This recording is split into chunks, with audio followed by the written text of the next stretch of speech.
So, good evening. This is a nervous hey. First of all, apologies for the lack of. Can't find it. There we go. I've done the number wrong. So this is issue 97. Hopefully issue 98. And if in the rare occurrence that we're really, really quick, we might even do 99. But don't hold your hopes. So as you know, I can't do this build on my own. So joining me tonight is, as always, Horlicks. Good evening. Hello. Yeah, looking forward to it. And yeah, obviously I know what's to come because I've sort of overtaken you a bit now. So when you say sort of overtaken, you mean you have overtaken me? Yeah. Whizzing past me. Yeah, right. Okay, so I've got some thank yous, some good news, some bad news. Let's start with the irrelevant stuff. Well, irrelevant to this show. So as you know, last week I started a trial show at 11 o'clock. I found the next day I was like a zombie all day. I was planning on doing tonight's show as a goodbye. Sorry, this trial's not really going to work for me. But then I got called into work for tomorrow.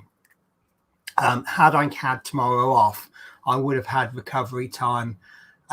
So I'm not going to do the 11 o'clock show. And I really do apologize. I really loved that show last week. I thought it went really, really much better than expected. But obviously it's played havoc on my personal life as well. And I don't know how I got through work the next day, to be honest with you. So that is off. So I'm just turning my little. So the good news is I owe a massive thank you to Alex Demetrius. I said that I couldn't find my issue 86 and he jumped in straight away. He's offered me 86. I tried to pay for it, but he was having none of it. So thank you so much. But now for the bad news. I am going to fix it, but this is the issue 86 that I've got, and you can't see from that angle because the camera's terrible for picking up small details. So I had a little tiny problem with it. So the window cracked, and there we go. So because these are flat windows, I'm convinced I can fix that. Actually, it doesn't look too bad there. It's worse than it looks. But I was going to say, I struggled to see that to start with. Yeah, it is there, and it's cracked all the way through. So I have ordered some perspex, and in my fantastic wisdom, I ordered 2 and 3 mil sheets. That is not 2 and 3 mil sheets. Yeah, what I got was far too thick. So I've ordered some more, 0.5 mil. And yeah, I just seen a comment that's just about to come in that made me laugh. So I'm going to make a new window. So I'll get it sorted out. I will go through the motions with it tonight. I'll be attaching it to the bus and I'll just act like it hasn't broken. And then sometime this week, whenever the perspex comes, I will get that replaced. It's not a problem. So should we do a quick catch up with the chat first? Yeah. Right, so Gold Star Award today goes to Dano Bills. Hello, everyone. Should be a good build tonight. Yes, one of the things that we should be doing tonight is putting the top deck on. And I've heard that it's going to go well or it's going to go bad. It is that issue, isn't it, Horlicks? Yeah. I'll be honest with you. I have already dry fitted my roof many times. When it was on my shelf on my last, let me change my camera view. When it was on my shelf on my last house, I was actually putting the top roof on properly because obviously that's the most secure way of holding it. So I think it's going to go in, but I'm not talking anything up. So we'll see how it goes. Yorkshire Crafter, hi everyone. So yeah, I did a show with Yorkshire Crafter this afternoon. I thought it went, apart from one little tiny bit that didn't go down too well, I thought it was a really good show. But you know, we experiment with ideas, don't we? And sometimes they work, sometimes they don't. So you know, I think it was a good show this afternoon. So P40F20, hi all, ready for another installment with a dynamic duo. Hello, people. And I keep forgetting your name. Is it Andrew? Hi, everyone. I owe you a big thank you. I got my first... Andrew, because I'm doing the Flying Scotsman, he persuaded me to join the O Gauge Guild. Guild of something to do with O Gauge model trains. And look, I got my new newsletter through. So there's the actual newsletter. Look at this from magazine.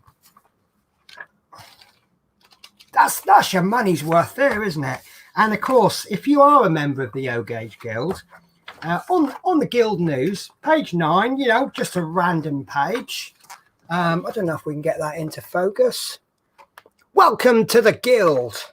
We welcome another 84 members who have joined the Guild in the past 3 months. Blah, blah, blah, blah, blah, blah. PJ Blake, Gravesend. So I'm featured in my first publication. Oh, it's nothing really, but you know, when you see your name in print and you're like, yes, I exist. Yeah. So Geordie Dave, hi everyone. Dave's Hobbies, hello everyone, hope you're all okay. Another exciting build to watch. Thanks. Guys, you build it up so much and I sit there thinking, what if I let you all down? So Amjad Rafiq, hi Penny. And then hi everyone. Hello. Stephen Heising, good evening everyone. How are you? P40F20, drat and double drat. Isn't that 3 drats? Drat and double drat? Or is that 4? No plastic model show tonight. Yeah, I do apologize. I give it a go and I think right now it's not going to work for me. I had no Thursday. Because of what it did to me. So I think I'm gonna I want to do something like that, but you know, maybe when I win the lottery and I don't have to go out to work, then I could do that every night.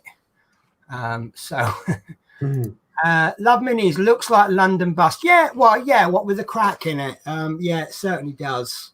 Add a bit of graffiti and some scratches, and yeah. And then Alex Demetrius, hi Penny, I have many spare windows. Honestly, Alex, don't worry about it because I'll bear that in mind. I think I can make a new window, and by doing so, it's just going to push me in another skill that I've not used before.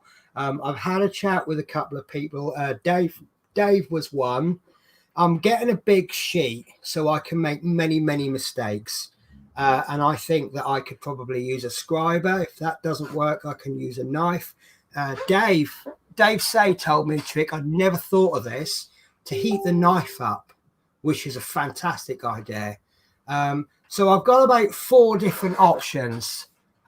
So I'm going to do this, and it's going to be a new skill that I've never done before. I think I can do it.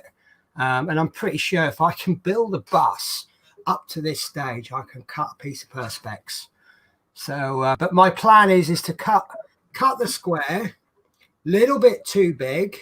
Then I can use sandpaper to just gently bring it down to the correct shape and size, and then carefully drill out the holes using the old window as a template, using a hand drill.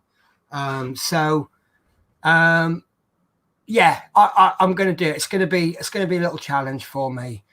So Dave Welchy Welch, hi all. Hope everyone is well. So far, so good. And hopefully, I feel bad. I think I'm doing quite well out of this lockdown, because it looks like I'm going to be there for a few more weeks at least, because they're sending drivers on furlough, which means I'm going to be needed more than ever. And I feel bad because a lot of people are suffering because of lockdowns and things, and I'm actually benefiting. But it means that I can bring the show to you. How's that for reasoning? So Alex Demetrius, is it the roll down window that cracked or the window? It's actually the window pane. And then Alex says, Penny, I don't need them. Let me know which it is and I will post. Honestly, please, Alex, give me the chance to make this window. I know you can offer me one, and I really, really appreciate it. But to be honest with you, if I can make my own, I would get a lot more satisfaction because I've made it. And it will cost me less than a magazine if I was to buy another magazine. So it's a really kind offer. I really appreciate it. But using skills that I've not used before would be much more satisfying. Otherwise, I can just, I've cracked it. Let's have another one. Oh, I've cracked that one. Let's have another one. And fine. I thought we were going to catch up, and then Chris Campbell came in. Mark's Mod says, hi, Penny and Horlicks. Fantastic chat with you today. Yeah, unfortunately, I was going to be streaming tomorrow, and me and Mark were sorting things out. And then just after I finished from Mark, I thought 4 missed phone calls from work. I can't avoid them anymore. And now I've got to go in tomorrow. And then Chris Campbell, hi, Penny and Horlicks and everyone. How are you, Chris? Hi, Chris. Chris did a lovely build the other night. Last week, this week. When was that? Monday gone. He did some fantastic mods on his Terminator. So if you haven't seen his channel, check it out. How's that for a plug, Chris? Because I did say on his channel, how did it go? Something along the lines of, yeah, here at Penny's Pit Stop, we don't believe in plugging channels, or something like that. Right. And Alex Demetrius says, Penny, we'll send it tomorrow. It's up to you what you do. That's fine. I'm not going to stop you from sending anything, but I'm determined to not make it and not take it and use it and make my own. Love Minnie says, Horlicks, what you drinking? A milkshake. Milkshake. Does it bring all the boys to the yard? Yeah. And is their life better than yours? No. No. No, it doesn't bring anything.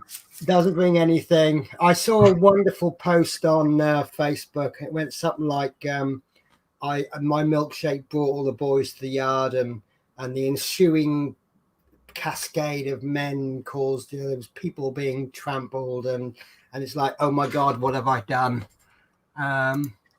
Chris Campbell says, Monday. Paul Wright, how are you, Paul? Hi, Paul. Not spoken to you in age. Well, I can't remember speaking to you in ages. But yeah, I'm good. Apart from this damn toothache, but I've just taken some painkillers, and I think they're starting to work. Or maybe it's the action of me moving my mouth that's giving it some exercise. And then Chris Campbell says, thanks, it was fun. Thanks for joining and helping and the plug. Yeah, no worries. I'll help anybody that doesn't take the mick. And Chris does not take the mick with help. So I will help him any day. And then Mark's Moss says, idea for you, make a bus stop out of the Perspex. Yeah, there's an idea. If you want to see a bus stop and everything that goes with it, check out Fleetwood J. He has done a fantastic diorama. And it's quite funny because he always kept saying, oh, I don't know if it's any good. I've never done this before. And I'm like, what, you're kidding me? It's like better than 90% of other people can do. Yeah, it's brilliant. So Christine say, hi everyone, hope you're all safe and well. I hope you are safe and well too. And Alex Demetrius, hi Horlicks, I enjoyed your build. You did a great job. I hope you and Penny are well. Right, so shall we crack on with a bit of building? Yeah. So Horlicks is, we can't find 86 on our Google Drive. So I'm afraid we've got to show you the instructions the old-fashioned way, which is, here's the camera, here's the magazine. So all I've got to do now on 86, apart from the little winder, I've just got to take out that. Right, what I wanted to do was I wanted to check my wiring. 86 is where we rearrange the wires so that we've got a choice with the bells, if you remember. Yeah. So you can either have the normal way of doing the bell cord, which I don't want to do because I don't want to put pressure on that cord. The alternative way is to rewire the bells up so that one will do one bell and one will do the other. So I just want to quickly do that. Then we can finish up with issue 97, which I can show you. I'm trying to share screen. There we go. So that's where we'll be up to on issue 97, which is essentially just remove the F cable. And then we'll progress from there. And then I hope to get out 98 done tonight. I'm not going to be in a desperate rush to finish at 10. But if obviously if we can get 98, 99 done, that would be fantastic. But I really am not expecting to do it. So can you do your lovely little chat thing that you do while I get my bus? Yeah. So quite get it ready. I just tripped and fell. Dave Welsh says, I built Fleetwood Jay's bus stop for him. It was a pleasure to do it for a great guy. Yeah, it was amazing once he got started on that. And I think, you know, I'm the same. Like, I don't think I could do anything like that. But I think if you really put your mind to it, it's a prize that you can surprise yourself. And yeah, it was absolutely amazing. Yeah, to be honest with you, I think where a lot of people go wrong with doing mods is on their first attempt, they go for it too much. When a lot of good mods are just being subtle. Yeah. I mean, I've done, the video hasn't come out yet and it won't come out for a while, but I've redone the engine on my Spitfire, and I've just made subtle little marks on it to make it look a little bit worn. Right, so I do apologize. I'm still playing with this camera angle. How's that? That don't look too bad, does it? So if I've got this camera mount. There we go. I have this camera mount and I just don't use it enough. So I decided, actually what it was I was talking to Mark today, Mark's Mods, and I noticed it with where I'd put it on the floor, and I'd obviously accidentally stood on it. It cracked the top, and so I had a little look at it and I thought, yeah, actually that still works. That's okay. And then I'm like, in my mind is going, Penny, why aren't you using it? Why not use it? Mm-hmm. So I just thought, okay, I will. Right, so my wiring is not actually scruffy, so I'm quite happy with that. So J1. Right, so I do apologize I can't bring up the instructions. So, but my top of my bus is making a rather good magazine stand. So just on the top there. So Stage 7, identify the 2 sockets on the end of the extender cable JK. And JK is, sorry, I've gone too far forwards. Stage 6, at present, pressing the bell buttons on the platform gives a buzzer sound. To change this to a bell sound, the same as the pull cord, an additional cable needs to be fitted, which is right on the circuit board 9059E, disconnect cable J. So J is this one, and I think that's been disconnected. Does that look disconnected to you? Yeah, it looks like you've already done the mod. I think I've already done it. Shall we just pop some batteries in then and have a look? Yeah. I'm actually really scared. I don't want to do this. I was the same on mine because I hadn't plugged it in for such a long time.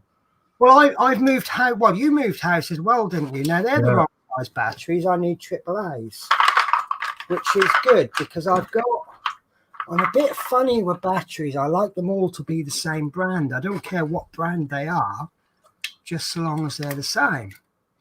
And I've just pulled my wire, look. Can you believe that? I have been telling people to be so careful, and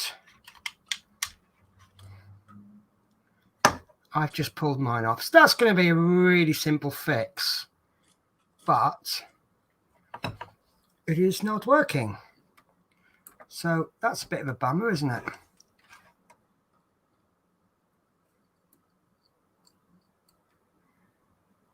Which is on, forwards or back? Hang on. Right, I'm going to have to move my light around. I think towards you at that angle. Right. Well, I've got nothing in either direction. So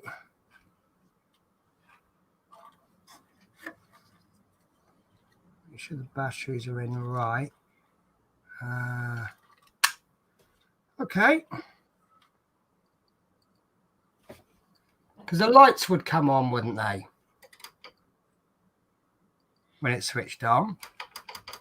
Maybe cut the wire back a bit and twist them together just to make a good connection. Okay. I've got to figure out which way round it goes as well. Right. Okay. So, do you know where I've been painting my drawers? I've been putting things back in different boxes, drawers, and now I don't know where my knife is. Oh, I need a cheating hack. Right, I'm gonna just move my camera away because I know plenty of people are going to moan at me when they see what I'm about to do.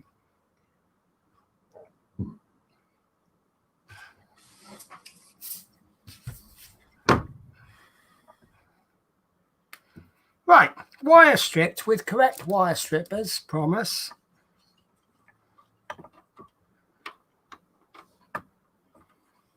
Right.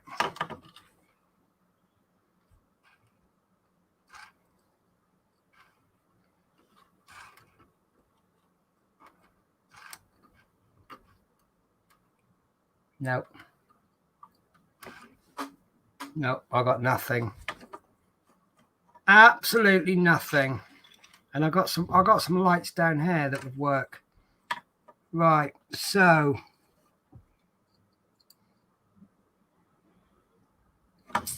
right, okay. So next step is to check the batteries. It's a bit of a bummer, isn't it? So I'm going to have to turn my light on because I think my multimeter is on the floor. No, it's here. Right, so I knew where my wires were. Right, so if I take if I do a continuity test on the switch, that will at least tell us which way around the switch goes. Yes. Well, yeah, I mean, there's me saying put it towards you, but I suppose if it went in the other way. Well, I'm trying to try it in both directions, but holding it and moving the switch is not working for me. Right, so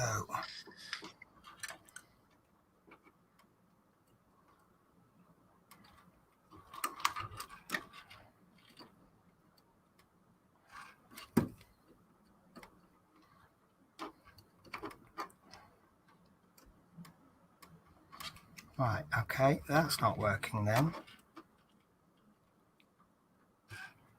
Has the switch got 3 prongs on it or just the 2? It's got 3. So it might be the one at the far end in the middle.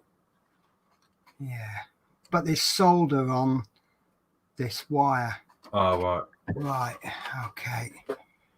Let's why is that power going directly into the circuit board? Because that's the power, isn't it? Yeah, that's just the earth, and then Right, obviously okay. the positive from the battery goes through the switch. Yeah, okay, that's no problem. So if I check the switch properly, right, okay. So it could be the battery box. Why would that suddenly go faulty without being touched? There we go. Right, so it's not the battery box. Right. So, and we've got the switch on. So why is that now not working then?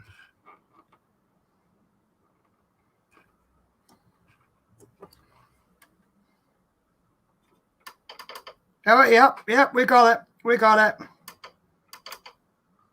Yeah, I can see that. Right, so that's fine. So obviously I'll get that soldered, but I really don't want to set the solder up at the moment, what with the lack of room I've got. So if I press this button and then it needs to be changed because both buttons are the same bell. I think that's normal. I think No, that. the upstairs and the downstairs are different bells, aren't they? They should make 2 very different noises. One's more a buzzer and the other one's a bell. Right. So, identify the 2 sockets on the end of extender cable JK, which is this one. No. Must be this one. It's this one. And then we need to plug in right, take the sockets on the end of cable K and cable J. Right, might need someone to wade in as well and help. So there's K. Should K be plugged into the circuit board? I think that's the standard setup, but you can try it. Right. I can't see a loose K.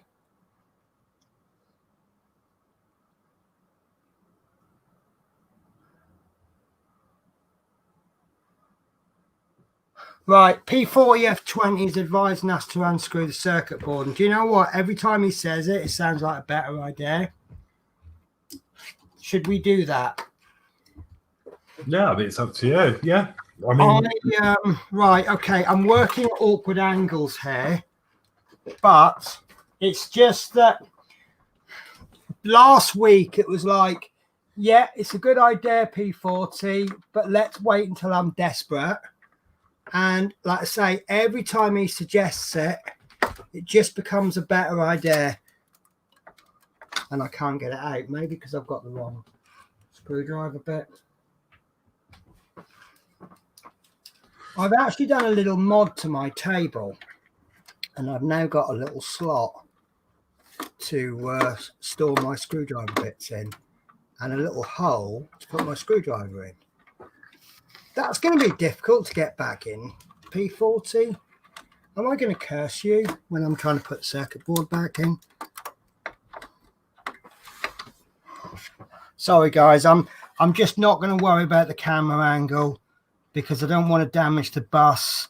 Obviously, where I'm pushing pushing with the screwdriver, it's trying to push the bus on the stand.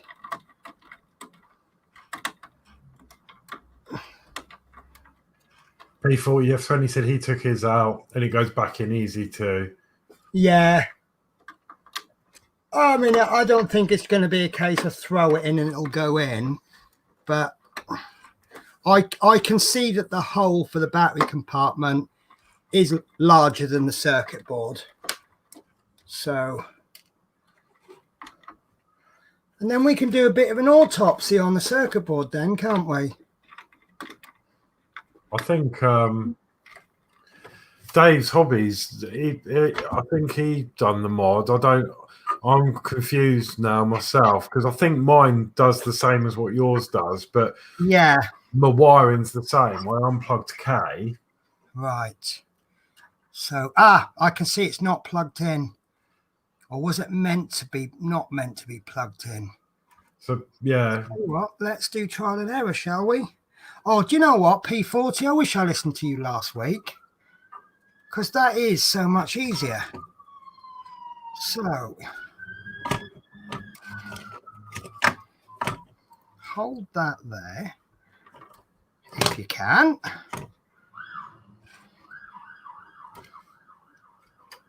Right. There you go. That's the upstairs. Oh, now they're both doing the same. Right, so that's why but then it's now saying take the sockets on the end of cable K and J, which are unplugged in step 6. Right, so K wants to be unplugged. Yeah. And J wants to be unplugged.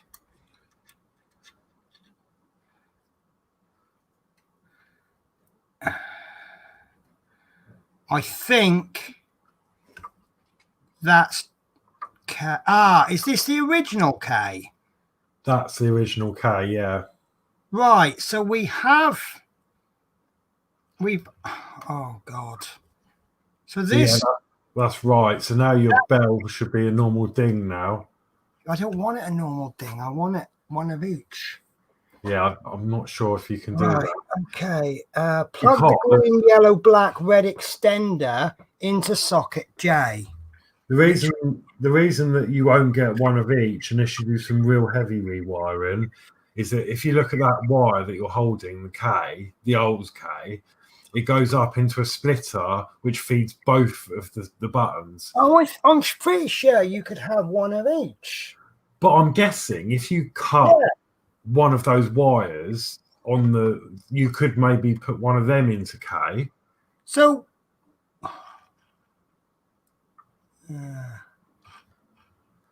so follow if I plug that into the K, that's gonna go.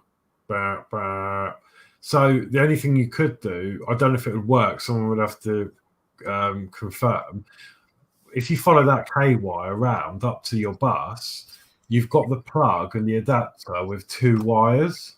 Yes, I remember now. I said that I was going to one of them, cut the wires and resolder them. Yeah, just cut one. Yes. Put the K socket into that one, and then one of them would do one, and the other should do the other. So let's restore this to original, shall we? So this is the. Oh God. That's what you need for the ding. Right. So this is. So where's the J socket gone then? It splits it into 2 in your hands. No, that's the K socket. Yeah. So where's the original J socket?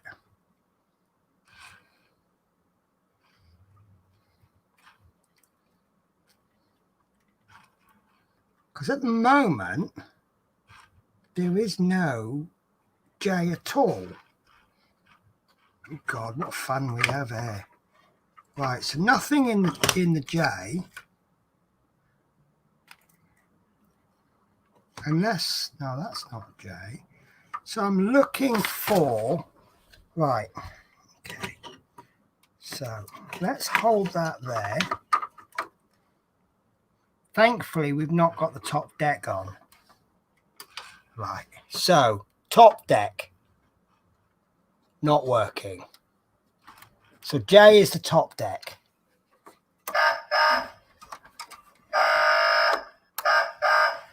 Right, so downstairs is working.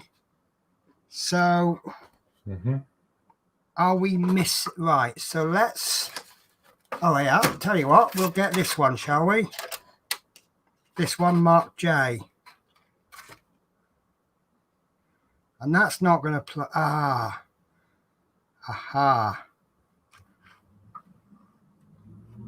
Right, so what happens if I plug that into there?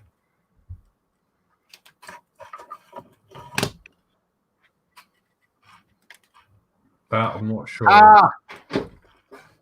Hang on.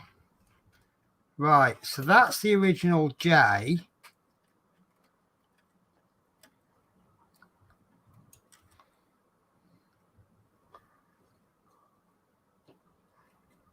So I am trying to keep an eye on the comments. It's hard.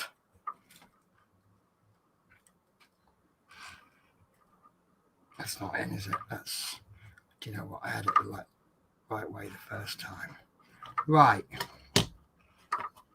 So am I delusional when I said I can have the buttons operate in different things?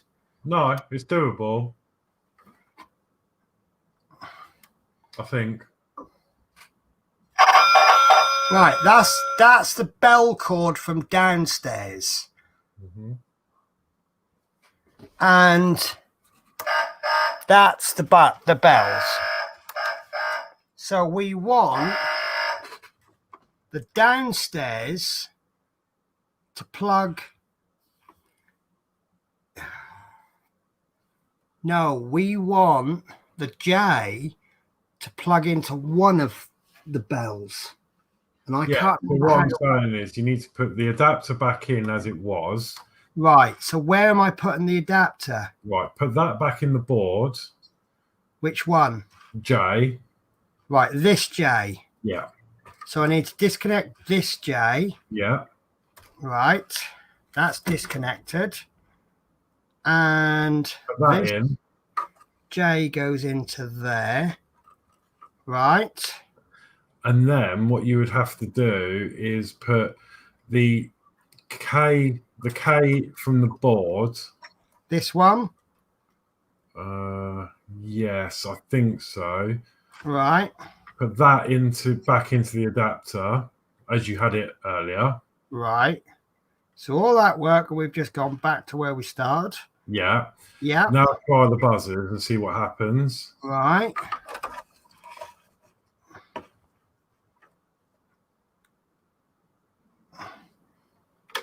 It should be the annoying noise. Top bell does nothing, which is obvious because it's not connected to anything. Yeah, that'll get plugged into. Right. So both bells is doing the ding. Yeah. So now what you would have to do is on where you've got your thumb, if you come up where it goes into two wires. No, other way. This one? Yeah. Up, keep following it up into the bus. Right. You've got two wires. They both go to the switches. Right. So I need to cut those. Cut one of them and attach it to the K. Yes. And then put that in the board. And then you should have one of each. So I need to cut this K there. Yeah. And this one of these Ks there. Yeah. And join them up like that, put them into the K. Yeah. And that is a mod. That's what I think will get what you want. Then you've got one of each. But obviously you'd have to check which button. So you want before you cut the wires, because obviously well, it doesn't matter which one, as long as one does one and one does the other. So what might be a better idea then is, rather than cutting and trying to join these wires, what might be a better idea, because I just happen to have them, is to take one of these micro JSTs that I've got, because that's longer than this one. Yeah. Cut this wire there. No, sorry. Cut this wire there. Yeah. Then solder these together. That then gives me a cable that's going to be like, oh, I got the wrong one, but you know what I mean. Yeah, perfect. That's supposed to be a male. Why have I put a female in with the males? Maybe I'm hoping that I won't need to buy any more JSTs if I put a male with a female. Right, so that is that, like that. Yeah, I reckon that'll work. If I do, I'm going to do a crazy thing. I'm going to plug this into there. Oh yeah, and short them out. No. If you short the wires out, it will do the same thing. What? If you plug that in and short them together, it should activate it. Because that's the switch. So touch black and red together with the battery on, it should work. You confused me there, especially with the word short. Okay, so put the battery on. Right. Oh yeah, because it's a switch, isn't it? Yeah, and then touch red and black together.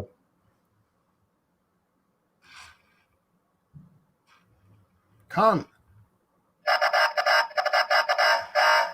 There we go. Right. So that's now push the button.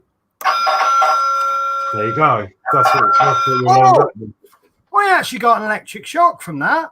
But I didn't on the previous attempts. So, electronics experts, people like Dave Say and P40 et al., can you confirm? Oh, I've buffered on YouTube.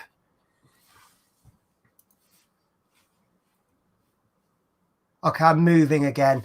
Right, so can you guys confirm if I cut one of these wires, join it up with this one, black and black, red and red, that will then give me one button doing one bell and one button doing another bell.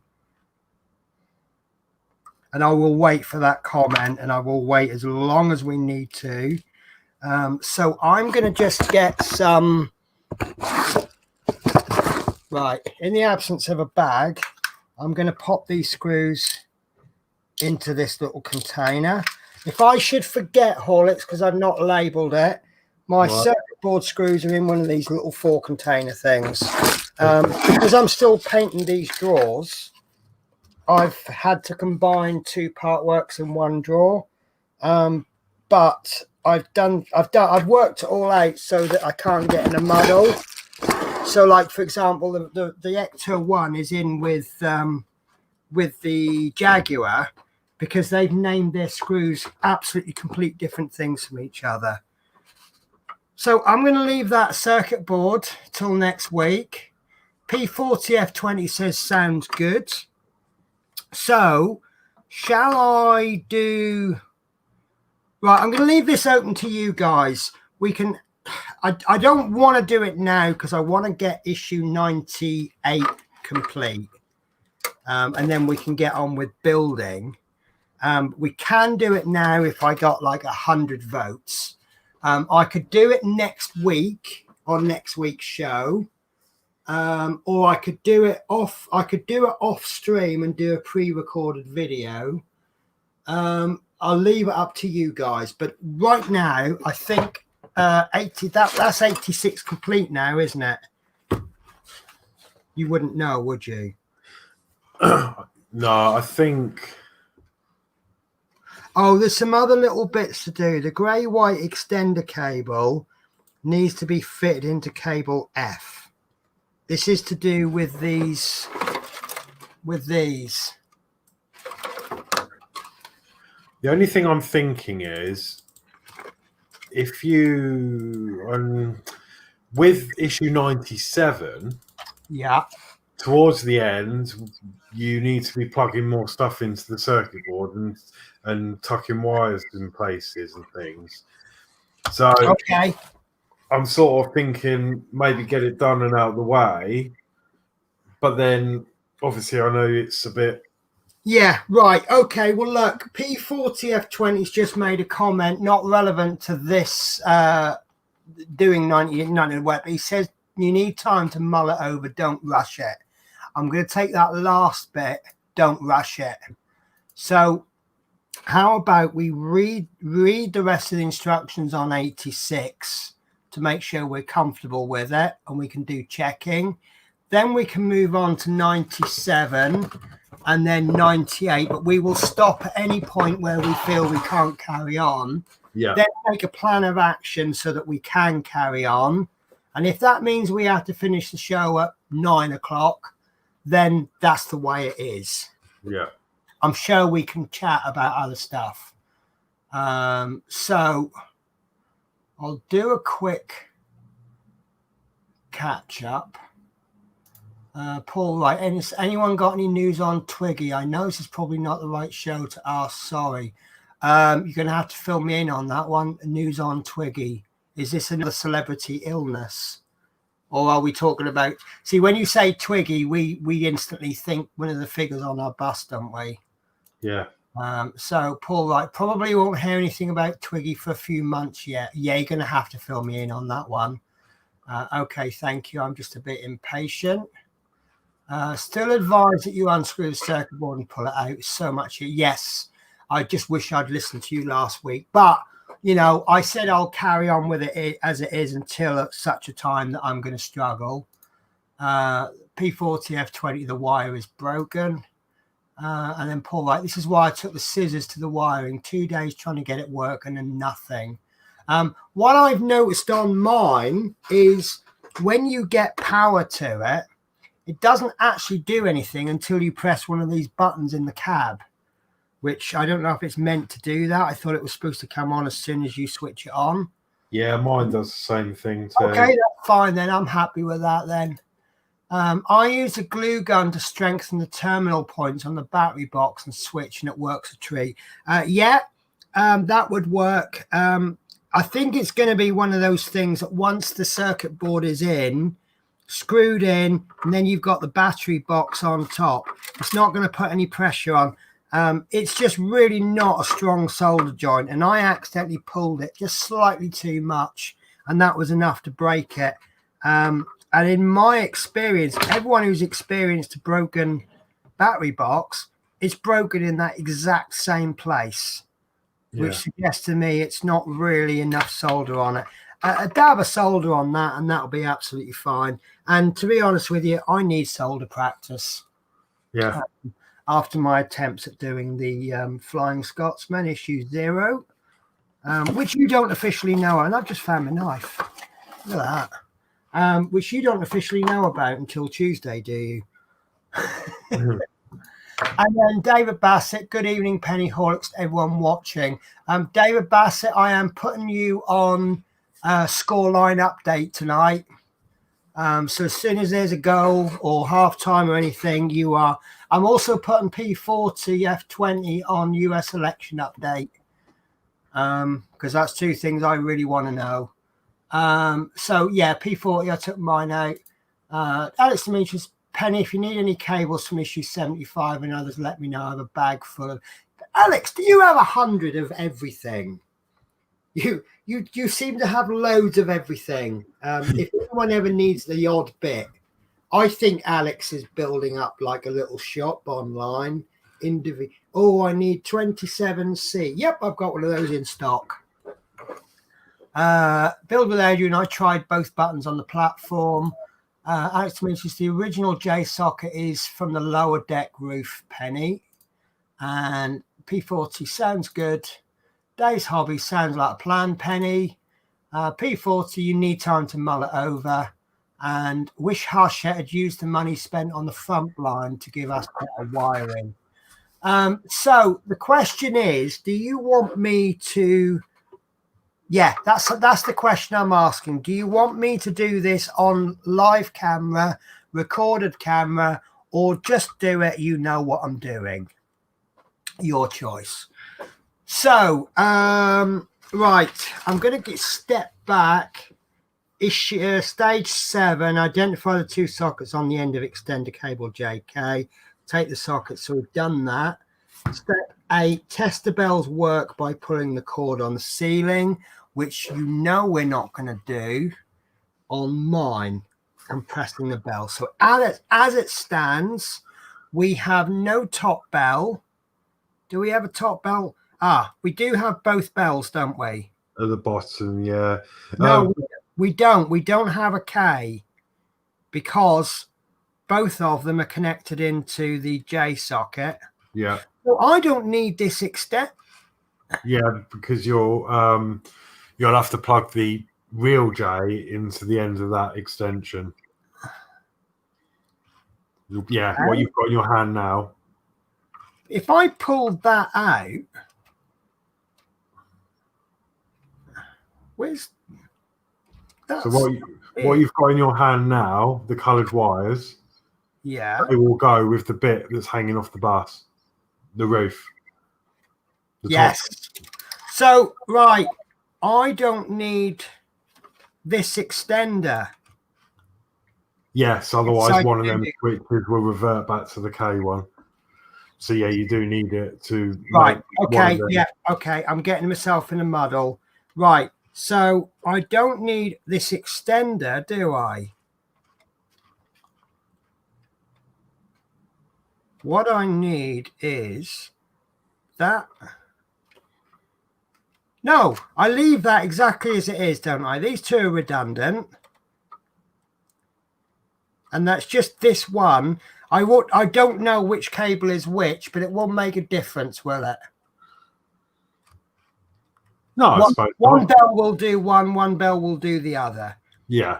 And if I had a 4-way connector, I could have actually I could put one in there and cut this cable as well. But I haven't, so I won't. That's why I'm thinking. Right. Okay, so if I cut this one and connect that up there, could I cut this black and white bit of the J connector and wire that one straight in and save a bit of wiring? I'm not sure because we might need those empty sockets for later on in later issues. Because there's right. Okay, yeah, let's keep it simple. There might be a bit of a few leftover wires in there, but at least it'll work. Yeah. Right. Okay, so stage 9. If you want a buzzer sound, plug the socket labeled K on the end of the black-red extender cable into the socket marked K. So that's that bit. Right, so 10. Take the black-white cable L and plug into socket L. So there it is there. That's the L cable with nothing on the other end.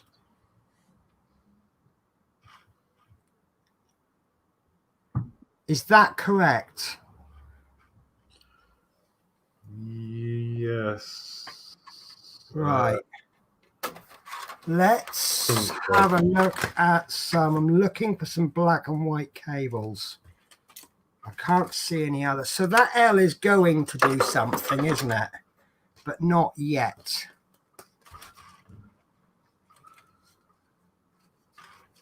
Right.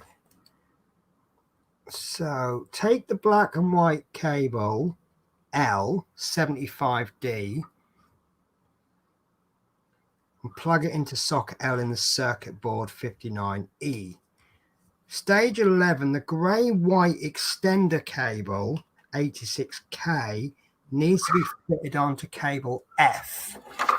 So if we look for an F, God, it's hard work looking for these. Right, there's an F. So that's an extender cable, isn't it? Yep. So that should be, or is that the extender cable? Right. Begin by disconnecting the intermediate plug in the grey-white cable F Fit the grey-white extender cable F between the two connectors in cable F circled below. And it's got one bulb on the end and 2 of these. And then on the other end, it's got this. Now, I know for a fact we're going to be disconnecting this. But that's fine. Let's do it stage by stage. Press switch 75D in the driver's cab to check the LEDs glow. Right. So this is going to be another electrical shock from me. Thank you guys for your Wickham and your Biden watch. Right. So that's not on.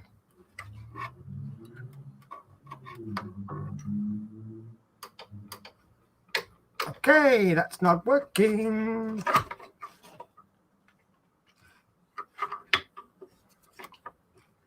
I think I'm just going to need to get some solder on this, you know.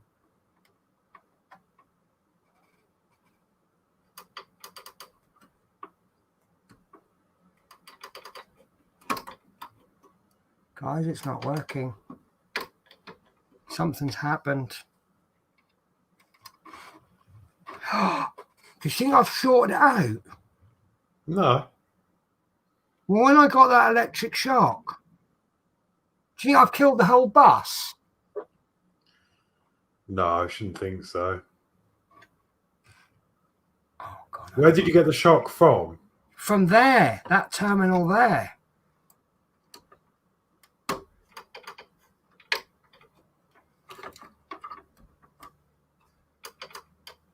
It's not working now. Did you turn the switch off? Yeah, I've turned the switch. Oh, it's because look, panic over. The batteries fell out. Oh, maybe that was where the electric shock came from. Power surge of the batteries falling out.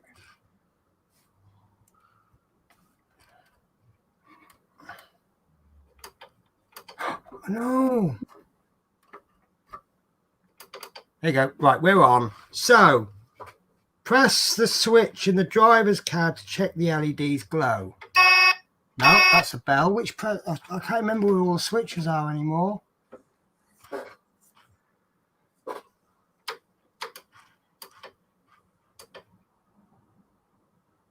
Well, the LEDs aren't glowing. Someone help me with a switch. Oh, it's in the cab. Yeah, is it above the cab? But I got no above cab. Oh no. So how can I switch the above the cab? Well, that's stupid, isn't it? Unless I haven't connected that cable yet when I should have done. Yeah, because you've still got the upper deck that has to plug in as well. So maybe it's got something to do with the wiring on that. Yeah, but no, right, okay. So, look, it's telling me to press that bit. Now, that's on the top of the driver's cab. Oh, yeah, yeah. Hasn't fitted yet. So how can I press the switch that hasn't been fitted yet? That's above the driver's chair, isn't it? Yeah, but I've got no above. Look, there's nothing above there because it's currently on the bed.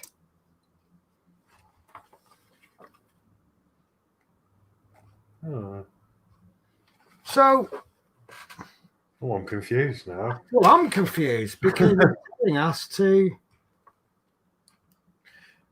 Yeah, so it's attached to your upper deck, isn't it? Okay, yeah. So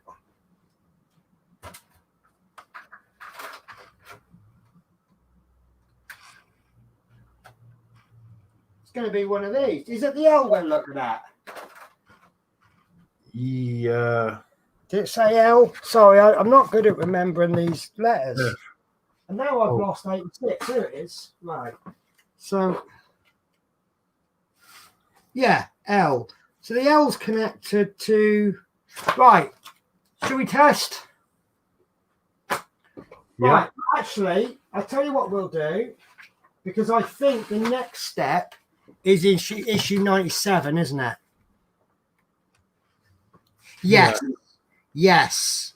So, right. So, do you want to bring up issue 97, step 3? Step 1 and 2 is putting the ceiling framework to the upper deck, which we did last week. And then we stopped at stage. There we go. So, do you want to read that out so I can grab a knife for a drink? Yeah. So place the lower deck assembly on your work surface so that you can see the batteries and circuit board. Arrange all the wires as neatly as shown. Disconnect cable F 86J from extender cable F 86K. Okay. So I'm just moving R2 and some other bits out of the way. And then what that will enable me to do is push my bus right back. And I'm going to show off now, because I think if I push my bus right back, I would actually have, well, I'll put it this way.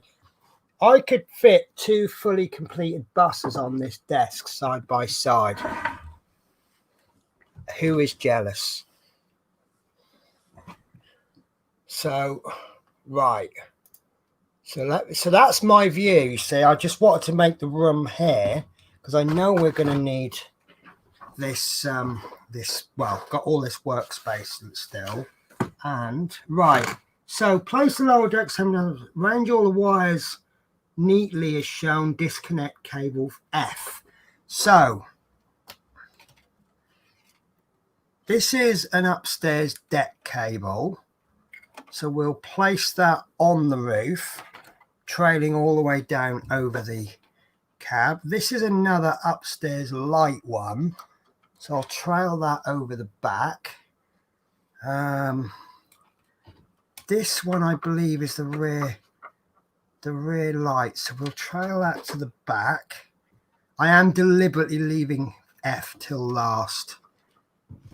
Right. So this is lost its label on the other end. This is cable H, which I will place under the side of the bus, which means that one needs to come up over. I'm trying to be Horlicks neat, which I know I won't. Right, so we've got this one that leads to nothing. We've got this one cable M, that's got a connector on the back. Got this one with 2 LEDs. So this is cable F. So it says disconnect cable F from extender cable F. So as far as I think that's there, is it? No, I think it's because there it splits into 2. Yeah, you've got to remove both of those. Right. Okay. So will it not matter which is which? If I took that out and then took this one out, and then later on when I come to put them together, if I put that one there, would that make a difference? It won't make a difference, will it? No. Right. Okay. So I've got, as you can see, 2 wires. No, sorry. Disconnect cable F 86J. Right. So it doesn't. Yeah. Remove the one with the 2 LEDs on it. Right. Okay, so this can go back in then. I can see it now. I'm kind of reading the instructions and not looking at the pictures. I do complain about people who look at the pictures and don't read the instructions, and vice versa, but you really need to look at both, don't you? Yeah. Right. Okay, so that's stage 3 complete. Done. Okay. Lovely. So now step 4, you need to take. Hang on, let me bring up. There we go. No, that's better. Okay. So take the front frame 86F and fit the LEDs on the end of cable F 86J, the ones you've just removed, into the recesses on either side of the blind window. Note how the longer of the 2 wires runs over the top of the opening. See the inset on the right, and then fix LEDs in place with the 2 pieces of tape 97B.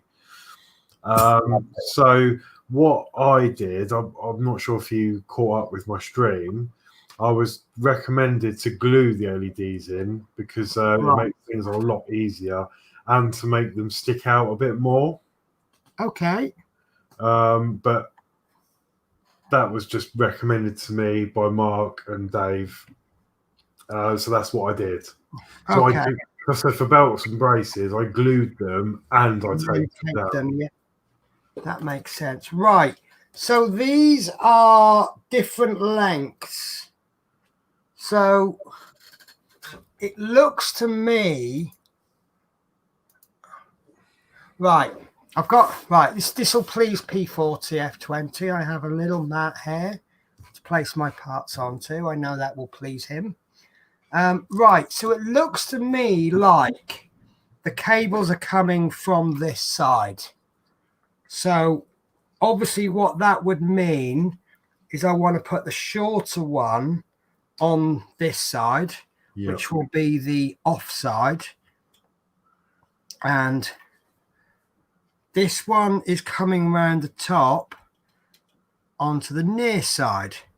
And they're going on like that. Yeah. Yeah. So how much do you want them to stick out? Because it looks in the magazine like they're flush. They're flush. I don't Are they really more or less effective if they're sticking out? Yes, because the light isn't. If you have them flush, the light's only going to go that way. Whereas if you have them sticking out, the light can go all around, can't it? So, if I suggested that much is good. I don't know if I can do anything with the light, and I'm so sorry. Right. Is that better? It's a little bit, isn't it? So if I glued them in like that, does that look good to you? I mean, that's a lot more than what I did mine. Right.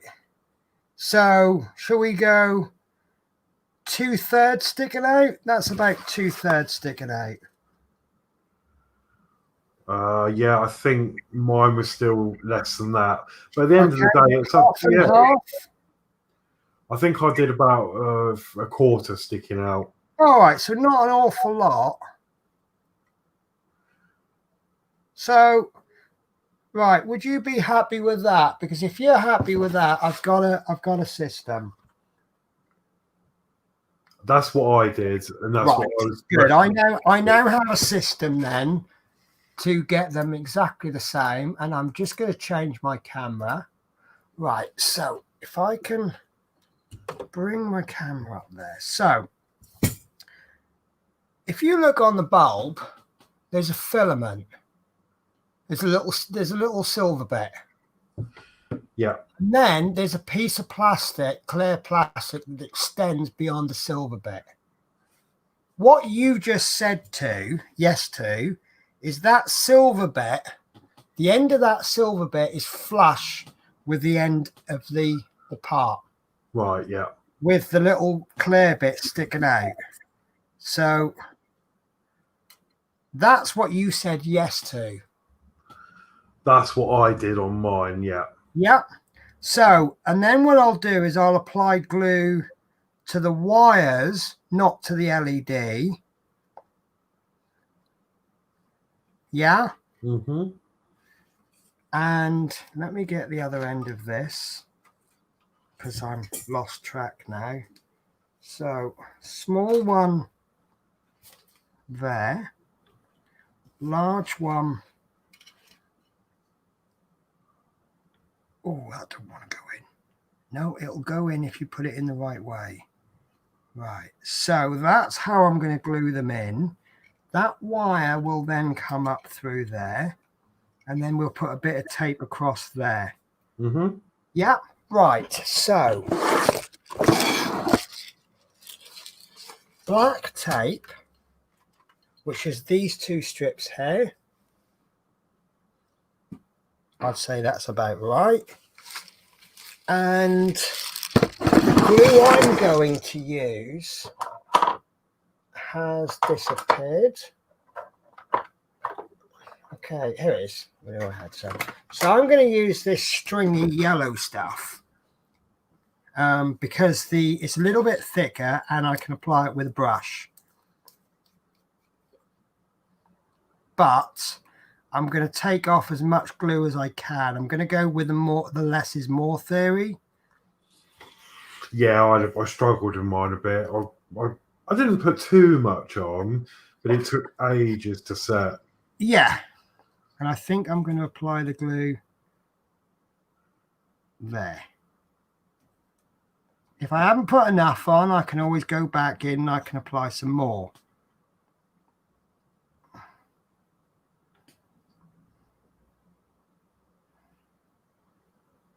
And this is the point.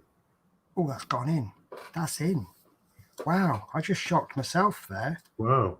So, bit of black tape. Now, there's obviously screw holes, so Mark suggested not to block them.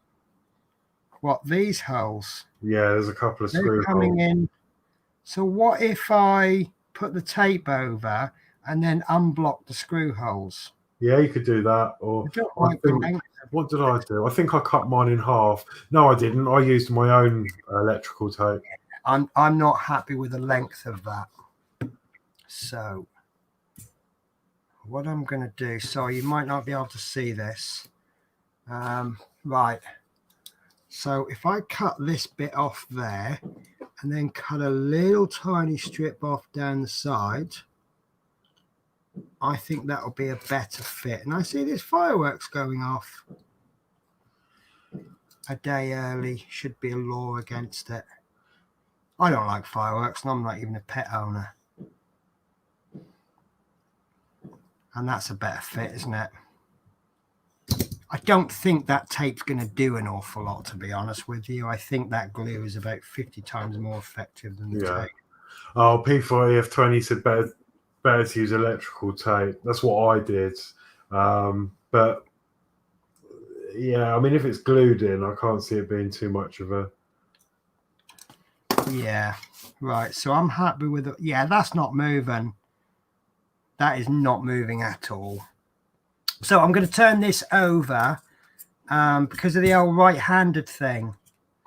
Because I come in from this side and I don't want to put any glue anywhere near where the LED will be. I'm going to guess that super glue would act as a light diffuser. Of course, if this doesn't work, if the bulbs are defective, we're kind of buggered, aren't we? No, I think they'll pull out all right. If you really gave them a tug, I think they'd easily come out. A muck tug. Yeah. Now, I'm talking about the lights actually physically working when you put electricity through them. Yeah, but I mean, if you had to replace them for any reason, I think they'd be easily enough to get out. Oh, I don't know. See, this is Gorilla Glue, you see. Give it a good old yank and then it'll... So, well, thing is, I know we've quoted this a few times. Once we've built it, and once we've been turning it on and off constantly after a week, how many times after that is it actually going to get turned on? Yeah. A couple of times a year at Christmas.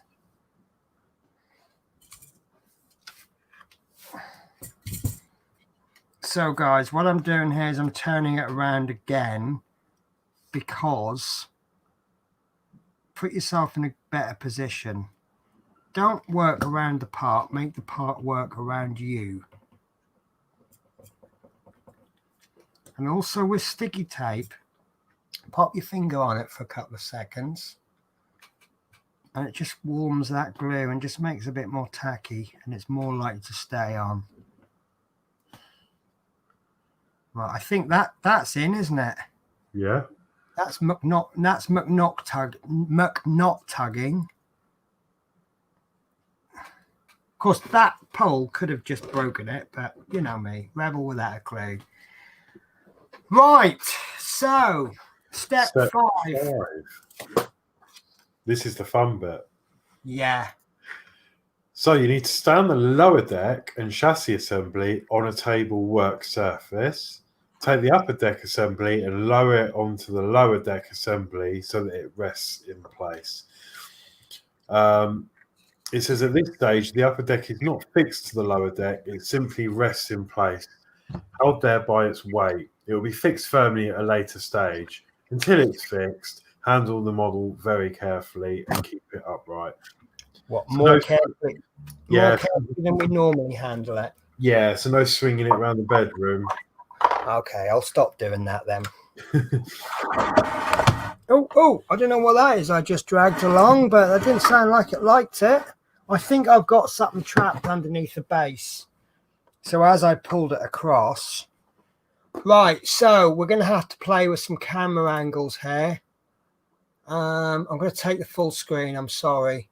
So, oh, that's the wrong camera. That's the wrong. I've got two cameras labeled exactly the same. There we go. Right. So let's see if I can do a magic growth on this camera. I do apologize for dizzy camness.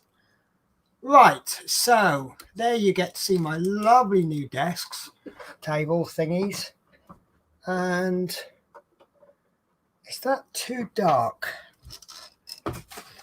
I think that's okay there, isn't it? No, the light doesn't want to move. Right, let's hook that around the camera. That's all. That's bearable, isn't it? Yeah, that's fine.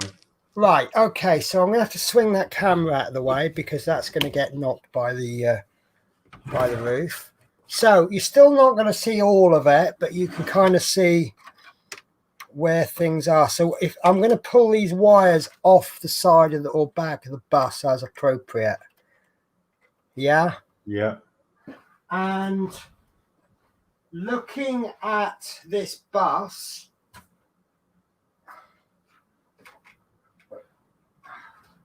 I've got wires. Yeah, I think I want it. I think I do want it that way. So I'm removing, I'm not going to put the roof on just yet. Can I just have a quick look at the instructions again? Yeah, okay, there is no roof to put on yet. That's fine. I think that with the roof on top of the top deck, I think that's just too much to play with.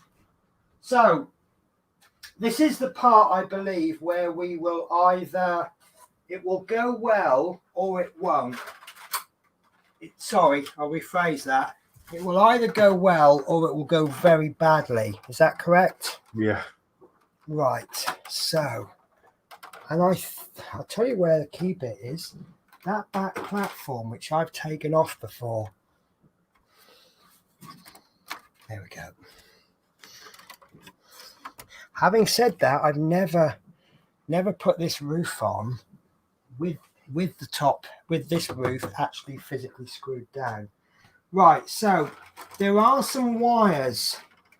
So what I've done, if you can see the way I'm holding this, I've got my finger and I'm pulling these wires out. And then I'm aiming for the driver's cab. I'm focusing on that black bit in the driver's cab. Right, so now I'm resting it. I can see it's too far across at the back, so I can now move that across. Now I can see it's too far forward. So are we going to have a satisfying thud? And be careful of the stop sign at the front. Stop sign at the front. Oh yes, I bent that before, didn't I? Right. So, okay. These aren't meant to line up with anything, are they? These silver bits? Not at the moment, no. If you would have put the frame on, they screw into the frame. Okay. Do you know what? I think that's gone in. I've got some gappage, but I think that's in. I can't see the other side, but if I rock this,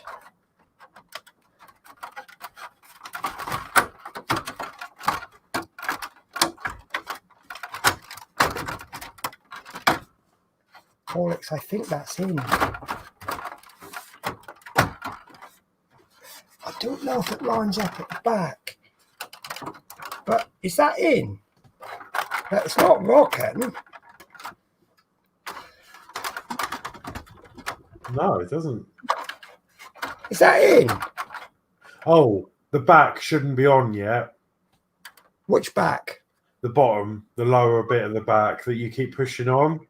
Oh, so if I pull that right off. Yeah, that we haven't fitted that yet.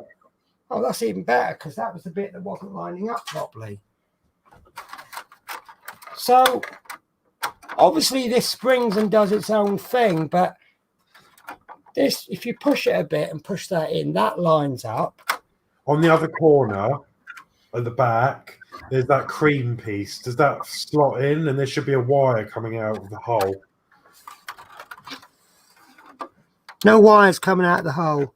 Right, that's caught up somewhere. Okay, well I've got all my wires coming out the side here. Yeah, there should be one wire that comes out the back. Oh, I've seen some locating pegs on the top. Right, the cable that should be hanging out the back is cable N.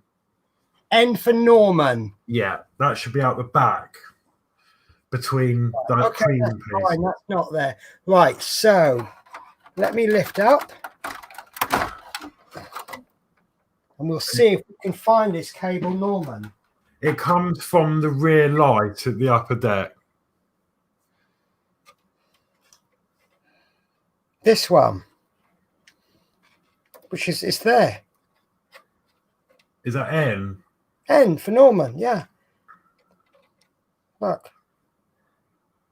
You can't see it, but it is not N for Norman. I'm not sure it's the right one. Have you got another one on the other Yeah, side? let's do, look.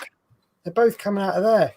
Yeah, no, the other cable, it could be labelled the same, comes from the lamp at the top of the stairs. Is that one?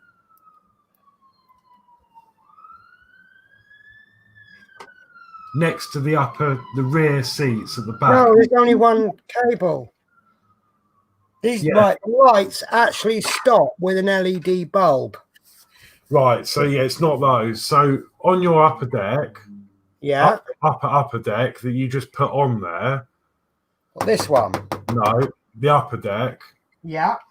There should be a wire in the back. Yes. Yes. It's been tucked away there all along. That's what you need out, and that's what needs to hang out the back. Well, funnily enough, that was out. Right. That was actually out. So, that's all right. I feel confident doing this again. So, if you haven't done this, you can't see it, but what I'm doing is I'm lining it up there so it's roughly correct. Then I can see it. See, there's a locating peg that's not lined up. So now I can just make fine and go. That's gone in. No, it hasn't. Right. So now that's in. We can now line up and that's in. Oh, Mark, you're going to hate me. Because that has gone straight in twice. So I am really happy there. So let's... Right. My end cable isn't sticking out, but it's accessible. If it was the other side of the bus, it'd be located along here, but on the other side. So what it does is it goes through, and then you click the cream bit of plastic up. The cream bit of plastic up at the back. It sort of slots together, and the cable should come through the hole. Oh, right. Okay. So does this mean I've got to take the top deck off again and do it a third time? It depends if you can get access to the wire. I can get access to the wire. So you're saying it's going through a hole that we haven't actually installed yet? Yeah, it's... oh, that's fine then. That's absolutely fine. It shows in the picture.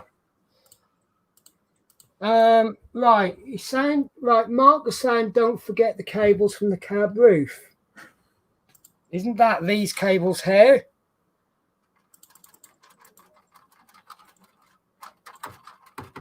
Oh, okay, I'm going to lift up.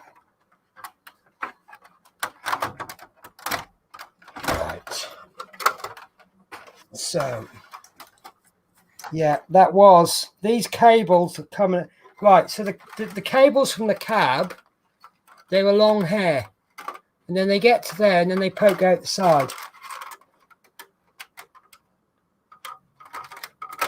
Right, yeah, I think they need to come along further. Well, okay, so I see what you've done. You've unplugged them from underneath there rather than. Let me do this one more time. Probably end up doing it another. So what I've got is they've pretty much got free movement. I don't know if you can see them. I've got them there.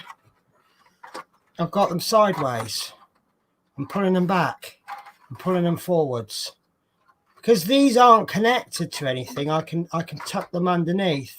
Yeah. So I think I had that right the first time, and everything was fine. But it's done absolutely no harm checking it again. So the only thing I haven't done, there we go. So the main locating pegs is one there, and that cab needs to go fairly flush. There's a peg there. And there's a peg there. And I think if you give it a wiggle, it kind of falls in. The only thing I've not been able to do is check the locating pegs on the other side.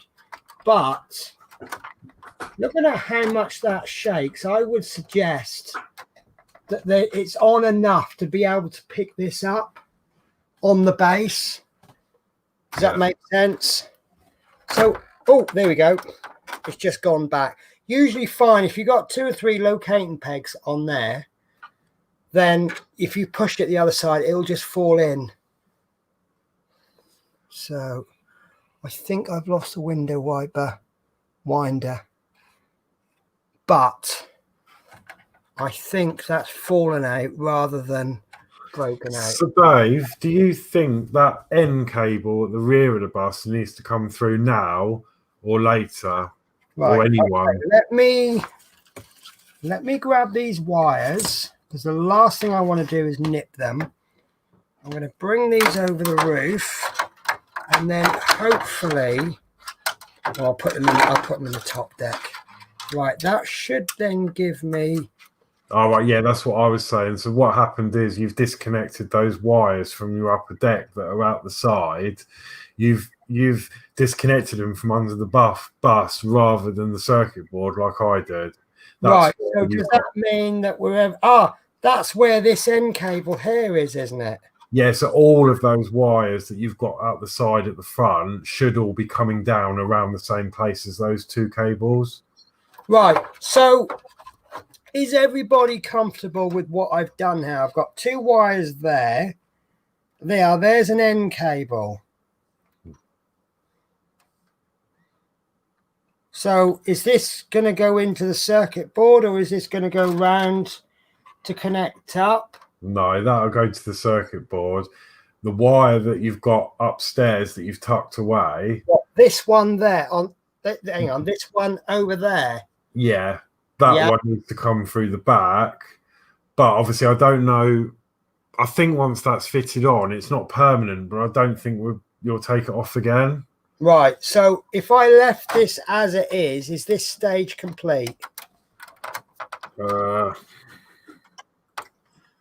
No, there's more. Yeah, that stage. Sorry, is this step complete? Yes. Lovely. Okay. But all I'm concerned about is you forgetting that cable. Okay, but it's right. Let me turn this bus around so you can see what I see. Right, I'm going to move the mouse because that cable is accessible. Oh yeah. Build of Adrian, the stair light cable is taking place where it should come out before you forget about it. Yeah, that's what I'm worried about because. Hang on. Because I've got this daft lip on this table, and now I've got the camera cables. Nice and heavy, isn't it? Oh no, it's still on the table, but I'm seeing other things fall over. Get in the way. Right. There you go. That was what was that was underneath the base that was making it go funny when I moved it. Right, so there is the end cable. Yeah, so pull that through. That is pulled through as much as it'll go. So you need to that needs to come out the back. Right, okay. So let's see if I can do this without dismantling the whole roof. Oh yeah, that's tucked in there, look. Brilliant. No, maybe not. Yeah. Okay. That will come out. There we go. So I've taken it out of the silver bit. Right, so, now tuck it under the red bit. I can see now you've got a little hole. So That's let me show you what I've done. Sorry guys, but I am not going to rush anything involving moving in this bus. Right, so now this is the end cable. Yeah, and then that clear bit should clip up and sit flush with the red bit. Right, like that. Something like that, yeah. Doesn't on its own, but I guess. And then leave it like that. I was just concerned that we'd forget about it, and then later on you'll be cursing because you've forgotten it. Or no, that's absolutely fine. When you get concerned, my build gets built properly. So, right, okay, let's take a little bit of a comment break. So Wickham are now drawing 1-1 Birmingham. Thank you, David. If you look under the top deck, there's some little pegs that go into the holes at the top of the upper deck. Along the silver frame. Dave's hobby says check the location lugs underneath. Adrian says, is the stair light? I think most of these we caught up on, but I am just going to go through them. N on the upper deck back seat. Don't forget the wires in the cab roof. Yes, the need to come out the back where the others are. Build with and you disconnect the cables in a different place to the motherboard. Dave's hobby, yes, out back now end cable. Stairlight cable is taped in place where it should come out before you forget about it. The end cable. So basically, people are telling me that the end cable should come out the back. yeah, And it looks like I was the last one to realise it. Right. So are you happy with that stage then? yeah. I don't actually think it hasn't actually said up till now to put that through there, but I think it could be one of them cases where the instructions might have assumed that we would have done it. Right, and also because you've got the wisdom of seeing the build later on, you know it's got to come out that way. Yeah. Right, okay. So I'm going to move my bus around because I've just had a little look at what's coming up next. And I have absolutely no idea how I'm going to do this with the camera angles.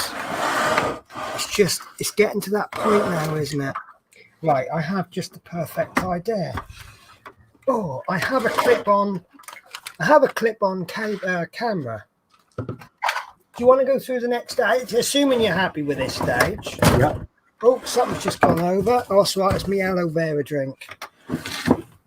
Right. So clip-on camera. We'll just clip it on somewhere else. Okay, so stage 6 is to position the front frame 86F on the front of the bus as shown. Tuck the cable 86J behind the destination blinds, see diagram in step 7, and feed it through beneath the frame 93A. Fix the frame 86F in place with 2 JP screws, which fit into part 79G, and 2 FM screws, which fit into parts 91A and 93A. Now, I can't remember now why I didn't, but I was told not to put the the JP screws in at this stage because I would have to take them back out, and of course, as you know, we don't like screwing into plastic and then taking the screw back out. Right. Okay. Well, I'm game for that because I've got to. If I put this in, I've got to take it out again anyway because I've got to fix that window. So, should I just do a dry fit and then leave it at that? You can do it. It's completely up to you. I actually did screw mine in, but I used the FM screws instead because I was more. I was happy to take the metal screws back out and back in. Okay. Well, they've got these great big locating lugs, which, despite how big and easy they are. Right. So let's go rewind a bit, Penny. So you need to tuck the cable, the end of the cable, behind the destination blinds, and then feed it through beneath the frame 93A. I see now. Yeah, you've got a little extension. Right. So what I'm going to do then, I know I've put this down. Right. So you want it fed through like that. The bit that goes over the top of the, not that bit, no, on the actual front of the frame. Front. On the frame at the front, that's on the table. Right. The long wire that loops round. Yeah. Which is that one. Because what I thought I'll do is I'll pop it in there. Oh, right. As I bring the frame to the bus, I will just pull that. That's not going to happen, is it? Oh, I didn't think it was that long. That's huge, isn't it? Safe. Yeah. Right. So that, yeah, behind there. And then the plug. Out. Right. Ooh. That's it. And then the plug, you need to tuck down the side of the frame 93A. Right. When you say tuck the plug down the side of the frame. It's on the instructions here. Let me bring this up. Just here. Okay. So that's actually going inside. In the bus and then hang it back out down here. Right. Okay. Can you just switch to me for a sec? Yeah. So is you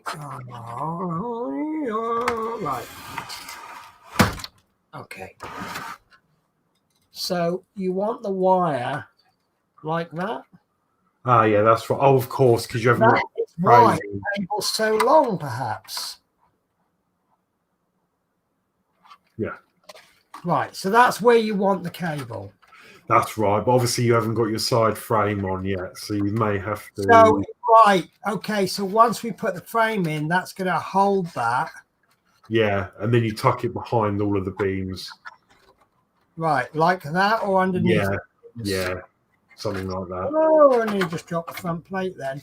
Now, one area I'm concerned with, and it may not need to be concerned about, or two actually. With lining these holes up, I've got this. Whoa, sorry about the camera. I've got this massive gap there. That would indicate that the top deck isn't sitting right. Yeah, that's what I'm thinking. There we go. But I have been told that there's like a black bit in the cab that might need filing down. Right. Okay. And also the other area of concern, and I'm balancing cameras and all sorts here. I've got things falling right. The other thing I'm concerned about now, this no longer seems to want to work. Oh. This all works fine. I know we spoke about this.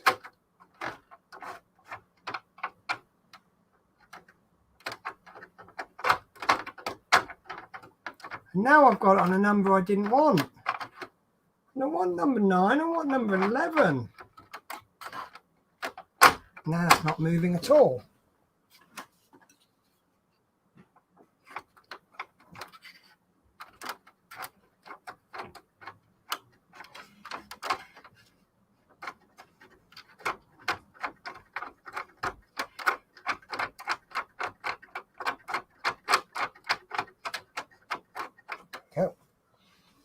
I don't know if I want Victoria at the moment, but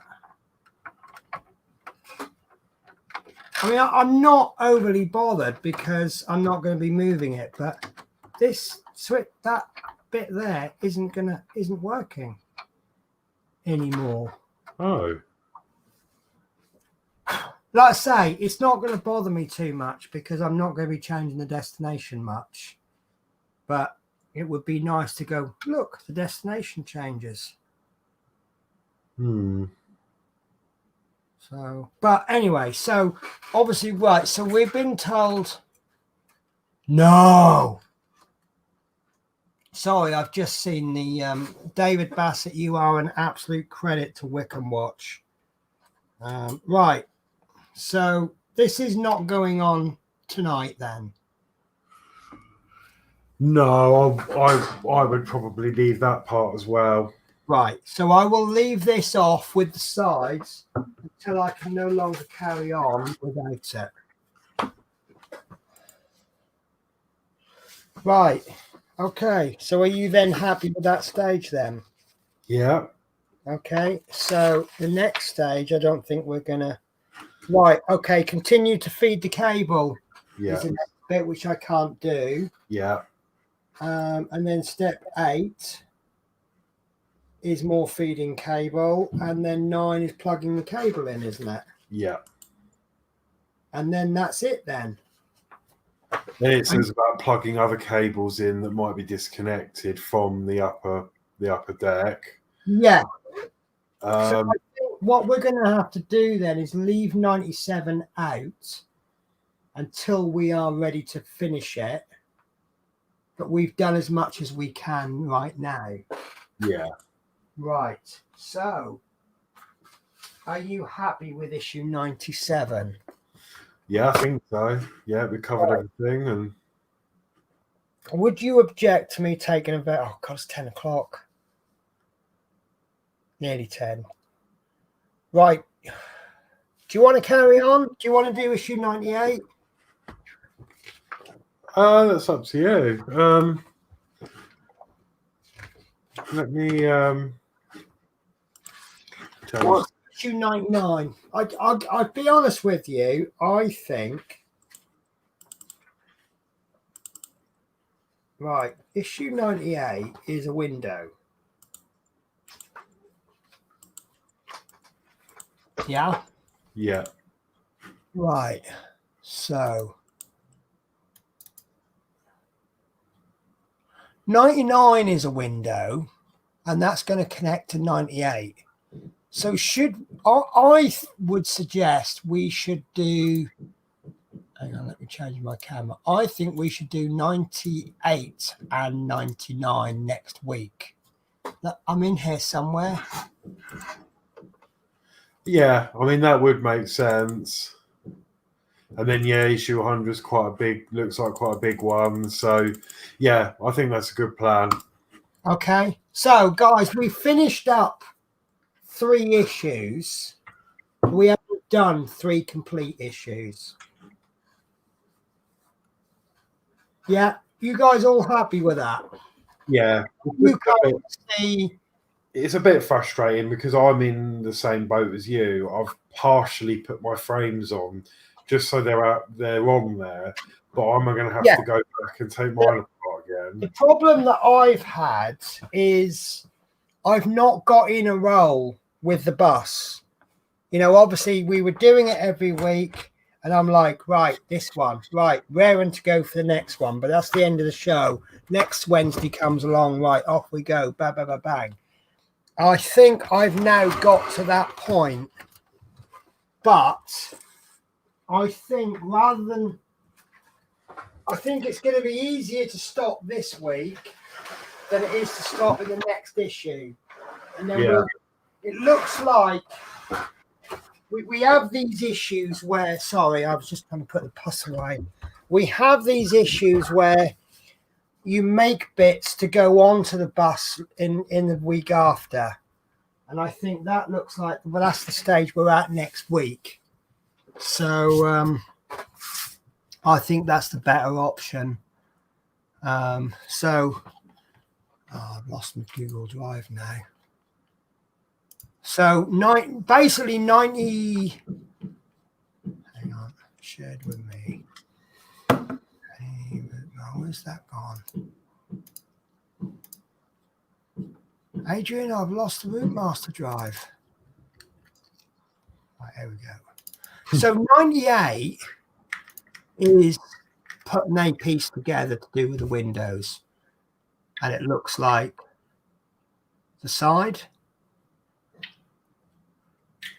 Then 99 is pretty much exactly the same thing. But then we're going to attach that to 98. Yeah. And then attach that to the bus.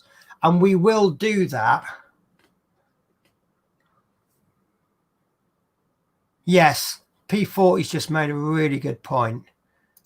Good stopping point. You need some time off camera to get your wires sorted. So, yeah, fair enough. I think what I'm also going to do is I'm going to put some temporary labels on the wires with masking tape. Big old bit of masking tape, the letter F or the letter L, the letter G, whatever. So, yeah, 98.99 is building two sides of the bus, bang that on the bus. So I'm going to guess issue 100 is the same on the other side. No, it looks like a driver's door. You've got a driver's door, more on the front, maybe the windows. Right. So we might even be able to get 3 issues done next week then. And then issue 101 is the side of the bus. And issue 102 is another piece which you connect to issue 101. So I would say, I don't know what's happened, but an advert for Asda has just popped up. Right, so issue 103. Right, so shall we do 98, 99 and 100 next week? And then 101, 102 the week after. And then 100, is it 103 is the roof? No, 100, yeah, it is. Right. So looking at 103, it looks like that's probably all we're going to get done because of that roof. And then put them back on the mirror. How does that sound, guys? Yeah.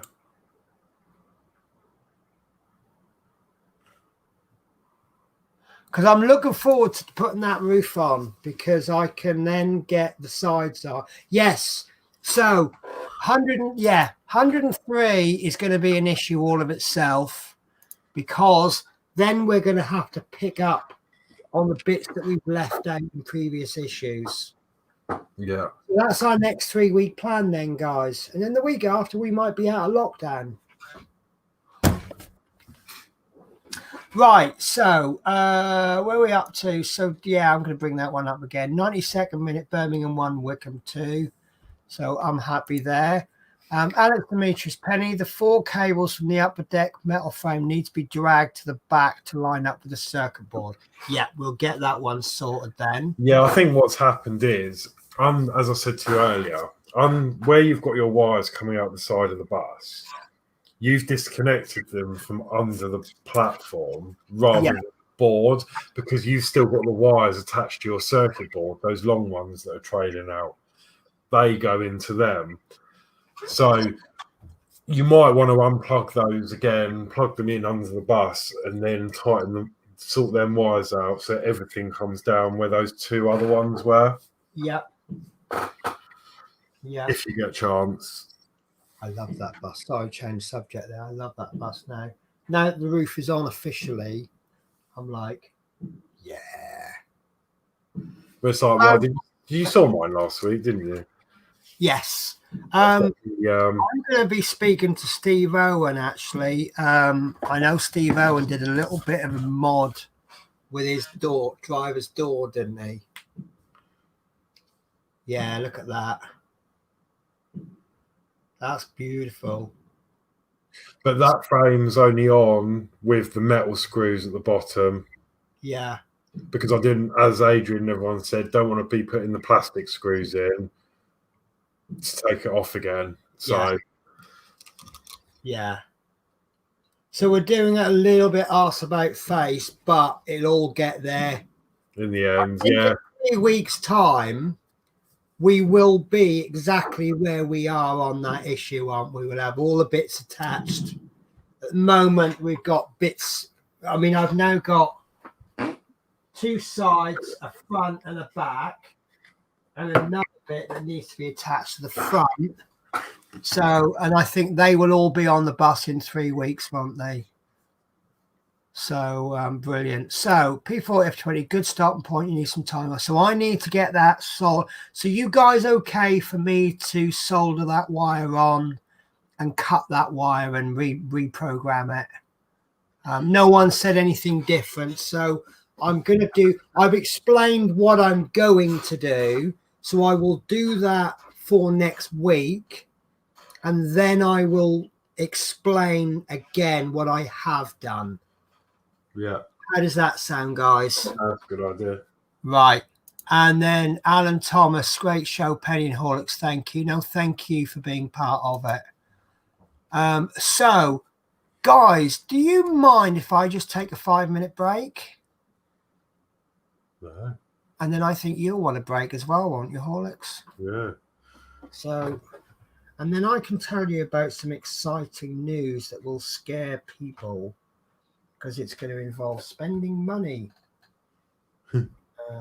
No, right. So I will be back in 5. I will leave you. Oh, Steve Owen's in. So, yes, you will need to mod the cab roof to make the destination work, plus the wires along upper deck frame, run them down the side. So, Steve, may I invite you onto the show on that issue to help us out? Because you've done a wonderful little mod. Because obviously I know now that it's actually finished, I know that your viewpoint was like, oh, thank God I modified that cab. I can get the driver in. And he was wondering how people were going to get the driver in if they hadn't modded that door. So, and there we go, no problems. So obviously I understand that that's dependent on your shifts, and if you cannot work that, if you're working that night, I totally understand. But I'm going to do a quick runner. I'll be back in about 5, and then I suspect Horlicks might want to do a quick runner, but I've got things I can tell you. So let's put Horlicks up rather than me. So I'll see you in a couple of minutes.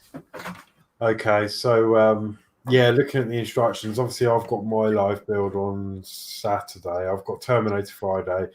My live build's going to be on Saturday. So I've been looking at them as well. So I've obviously got to do 98, which will be the windows. Looking at this. And then I should probably sort of do the same sort of thing. I'd probably do 99 as well. Because then obviously we do more of the windows. It's the lower deck windows, isn't it? Yeah. So we'll do some more of that and then join them together. And then what I'll probably do, depending on time, is, well, yeah, see how it goes. Maybe tackle 100. But again, from issue 100, it's a bit annoying because of the way we've done the ordering of these, I don't think we can do...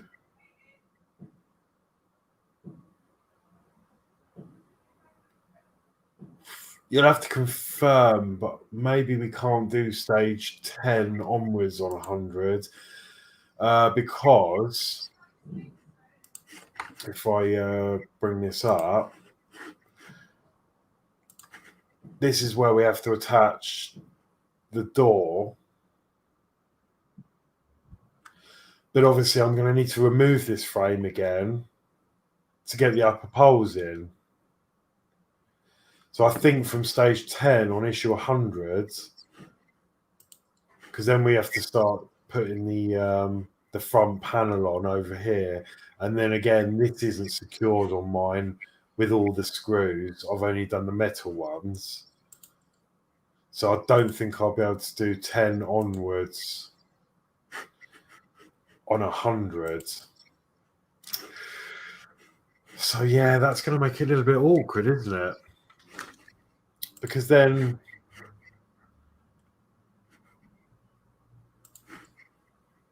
if we do 101, 101's okay. Because it's going to be more windows, but we won't be doing stage 8.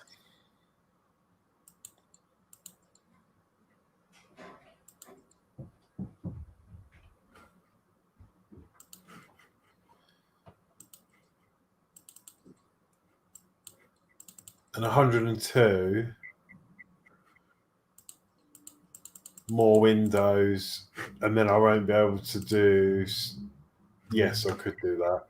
Yeah, so I can do all of that stage. Then it brings us to 103, where we then tackle the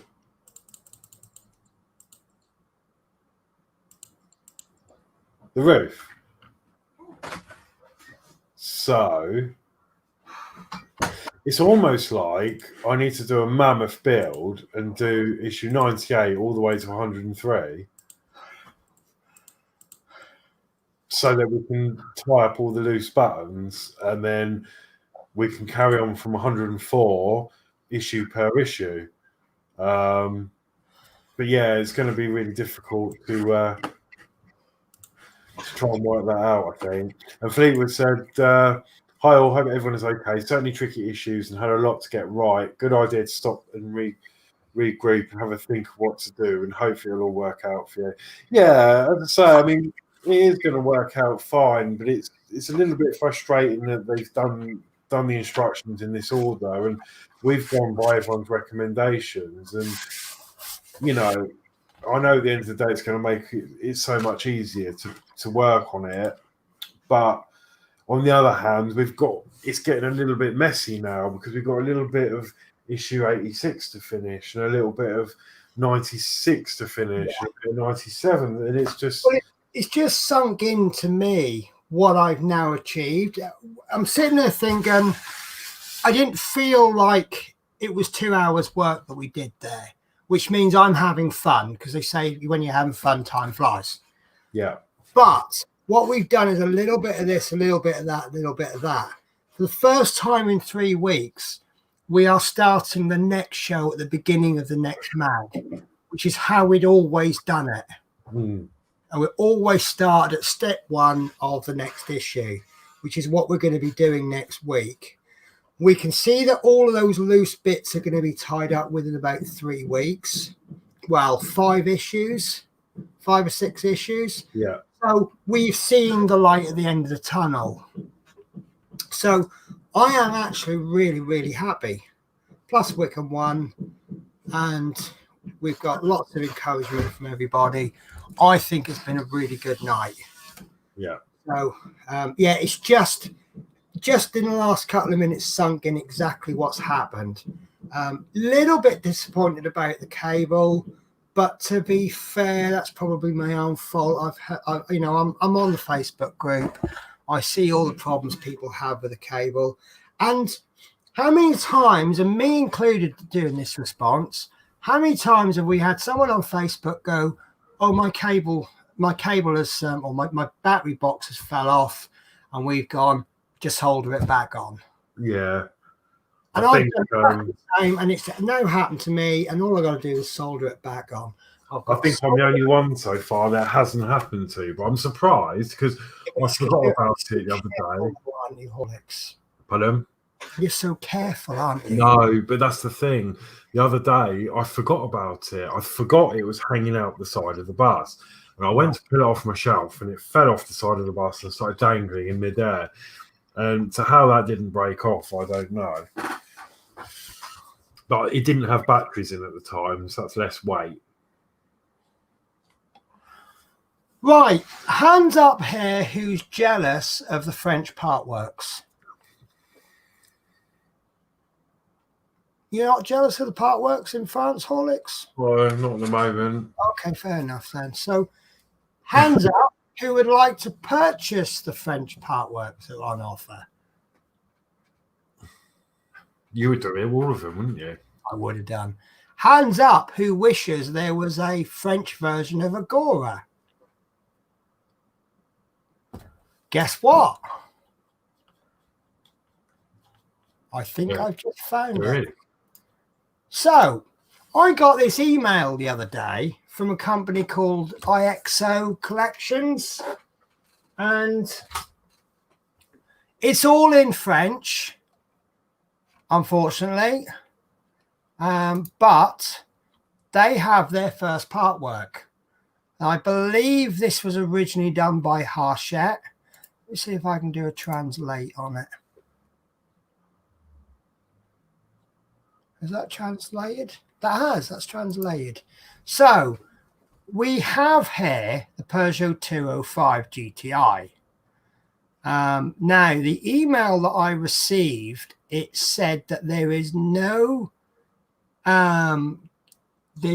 payment, no shipping charge, but if you are not in France, they will ship out every 5 months, which might be a problem for some people. Paying weekly, paying monthly is fine for me. If I have to pay, like, what's the average monthly now? 50 quid a month? To have 250 quid sitting in my account when I keep walking past the model shop every day, that could be a problem. But basically, I could get this if I wanted to. The magazine will be in French, I suspect. But some of the, I wish these had come along earlier, because they've just had that bus. There's like a green Peugeot bus, I think it was. And they've also had the F14 Tomcat, which I would have snapped that up. There is a French, I think they're like an online news agent, and they will send you the issues. But I can't find the F14 and the bus, all of the issues in stock. And I keep looking on eBay, and I don't know if I'm looking in the right place. But what this suggests to me now is that maybe future Partworks will come out via this site. What do you think? Yeah. So P40 F20 just says, yeah, your eyes can be bigger than your bank account. Yeah. And I know a few people that are in that problem. Adrian's also said Horlicks is when you got to issue 99 on to issue 101, issue 102, when you've done 103, to then do issue 100. Obviously they're looking like they're gonna F14 Tomcat, says P40. F14 Tomcat, yeah. I think if they could get that F14 Tomcat, I think myself and P40 would be the first 2 sign-ups, most definitely. But if they can get the future Partworks in the way that Agora seems to be getting them, it now opens up a big thing. And if Agora are doing it from Britain and this company doing it from France, how soon would it be before we get Japanese and German Partworks? Is that good for us, or is that really bad? Because none of us will ever have any money again, will they? No. That's the problem. But the website for anyone who's interested is ixocollections.com. And I think it then goes to a /FR, but let me just check. It slapped an FR on them. So let me just post that for you. So if anyone is interested, there is the link. I don't know if that will show. It's come up as a proper link. So take a look, guys. You're more than welcome to have a look. Sorry, I wanted to get rid of. There we go. Sorry. So, anything there that tickles your fancy, Horlicks? that you've seen in the French, or have you just not looked because you know you want to buy it? No, I haven't really looked, to be honest, and I'm still umming and ahhing with the Hogwarts. I got a free gift the other day. Yeah, you know what? I didn't sign up for that one. Did I see Eddie Stobart gifts being given out? Not sure. Okay, maybe I got that wrong then. No, I didn't sign up for the Hogwarts. It didn't really interest me. But they're quite nice. They're like, it's just like a tin, and they're tea. They're like tea coasters. Okay. And they're heat resistant. So when you put a hot mug on it, it tells you what sorting hat you're going to be in. Oh, okay. That sounds But I mean, you know, if you're a Hogwarts fan, you can't really say no to that, can you? I mean, I'm not a massive fan, but I do like Harry Potter and I do like trains. So I thought this is it. You've been after a good train build for ages, so I imagine you're quite disappointed that it was only a test. But then when I got told it's like 3 meters long or whatever it is, whoa. You know, no, it's not 3 meters long. Is it 1.6 or something? It's like, this is another bigger build, isn't it? Yeah. I keep saying you've got the Routemaster was the biggest thing I think out there. Then they had the Bismarck, which is longer. Then you've got the Ecto one is I think slightly longer than the Bismarck in physical size. And then I know the Hogwarts is going to be smaller, like thinner, but that's going to be even longer still. And the premium, obviously, it's going to be wider because with the premium, which I signed up for, you get the station as well. Nice. Yeah. They make it hard to say no to premium, don't they? Well, it was a no-brainer for the DeLorean. I didn't want to do premium. I decided straight away, no, it wasn't worth it. Right. But because you got the rails and stuff, and but this one, yeah, I thought definitely it's a no-brainer. You've got it's an extra £1 an issue. Yeah, yeah. I mean, yes, you probably get 120 quid. I mean, is it 120 issues? Did you say? I think so, or 130. Right. One of the two. So you're paying 120 quid for the station. Yeah. Now, when I cocked up my Spitfire engine, it would have cost me about 60 quid to put it right for an engine. So if they actually did the station as an add-on at the end and didn't have the premium, I bet you there would be more than 12 issues to complete that station. Yeah. So I think you're probably getting a bit of a bargain there. So Adrian's just posted a link to take you to that IXO in English. So that's useful to know. So I think it's a case of watch that space over somewhere up there. That IXO, I think watch that space, see what can come out. Because I was actually going to be looking at doing one of these My French mailbox things, but they list it and you get this and you get that and you pay for this and that and all the rest of it. And I'm like, oh, I don't know what service I want. So I know one of our viewers has a UK mailbox to get things sent abroad, and that seems to be going really well for him. But I know some of the best Partworks are coming from France, Germany. I mean, some of the Japanese ones. But the French Partwork seem to be French stuff, and I don't think they would ever come over here because, like, who's interested in a French bus unless you are a bus enthusiast? Whereas there's plenty of people interested in the London bus, even if they're not bus spotters. Yeah. You know, who's interested in a Peugeot 205 unless you owned one as a kid? Who's interested in a French fire engine unless you're really into fire engines? I I mean, I imagine this Hogwarts train will be all over the world because everyone, they'd be daft not to. And again, with the Japanese part, I mean, a lot of the Japanese ones are cars, aren't they? But the Japanese ones are Japanese things, if that makes sense. So I'm going to plug poor old R2 back in. He's feeling the lack of juice. I need to stream him more often. There we go. He's back. Yeah, he needs to be included in the stream more often. So, right. Yeah. So, is there anything else? And thank you for watching. I don't think so. Right. So next week is going to be issue 90, whatever it is, 98? 98? Yeah, 98. So. And 99.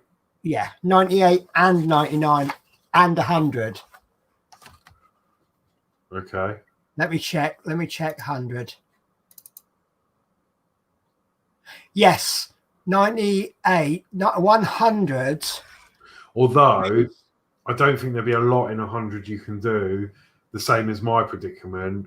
Apart from making the door, we won't be able to attach the door and we won't be able to put the bit on the front. That's why Adrian suggested I miss out 100 completely and go back to that after 103. Right. I'm going to have to get a piece of paper out and write this down because... Right. So next week, I mean, obviously, if we don't get time to do it, we won't do it. But if we do next week 98 and 99, and then issue 100 is attaching the front, because don't forget next week 98, 99, is it 99 is attaching the roof? 103. No, 103, right. So 100, 101, 102, I think can be done together.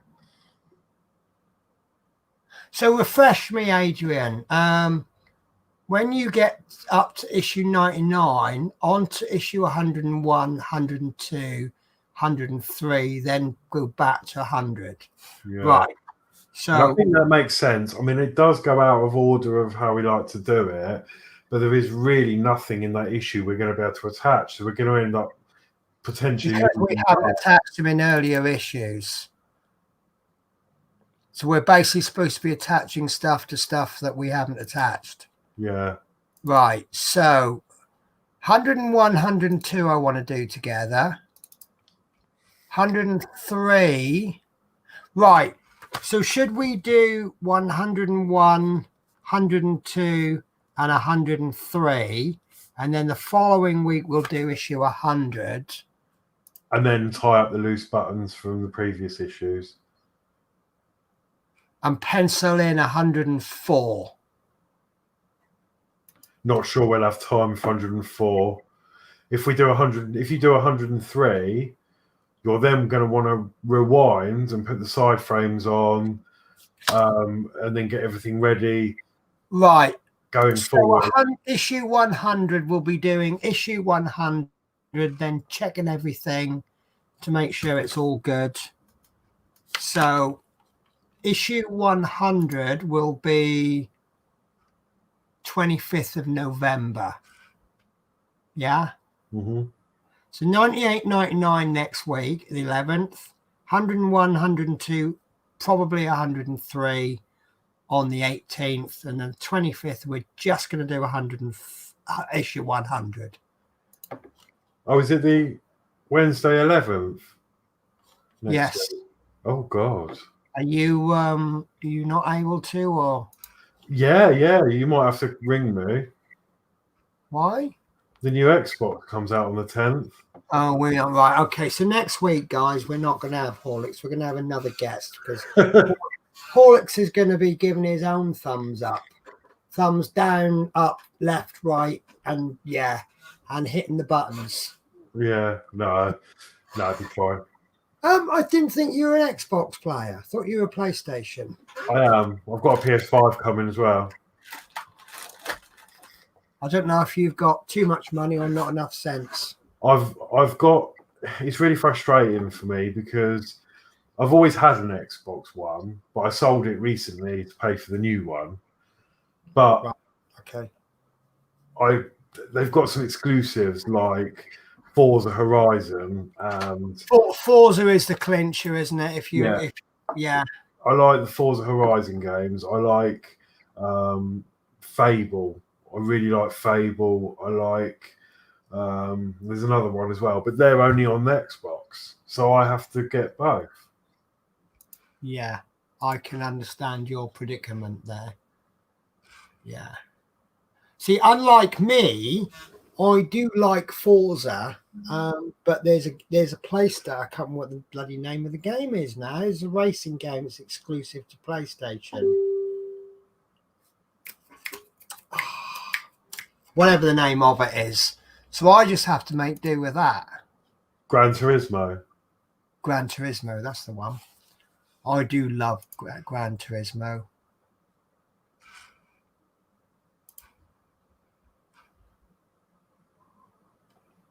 Sorry, Adrian's just asked me to look at something. Adrian, right, you've just asked me to look at something. What am I looking at? He's giving me this to look at. I'm assuming this is a PDF from the Peugeot. Oh right, yeah, so it's in English. Ah. So that's brilliant. Fantastic. So there you go. So I haven't got to learn French in order to do a French Partwork. Yeah. Brilliant. So coming soon to the Partwork show. Every single Partwork is available in France. Je suis Paris.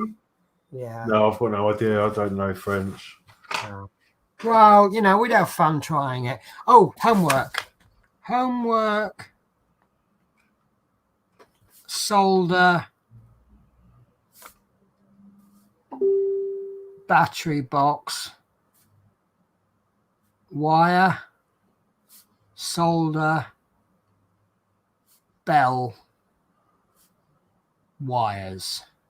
So I'll get that done for next week. I've got my new power supply. Is it working yet? It's lovely. It's not fully functional. Well, I say it's not fully functional.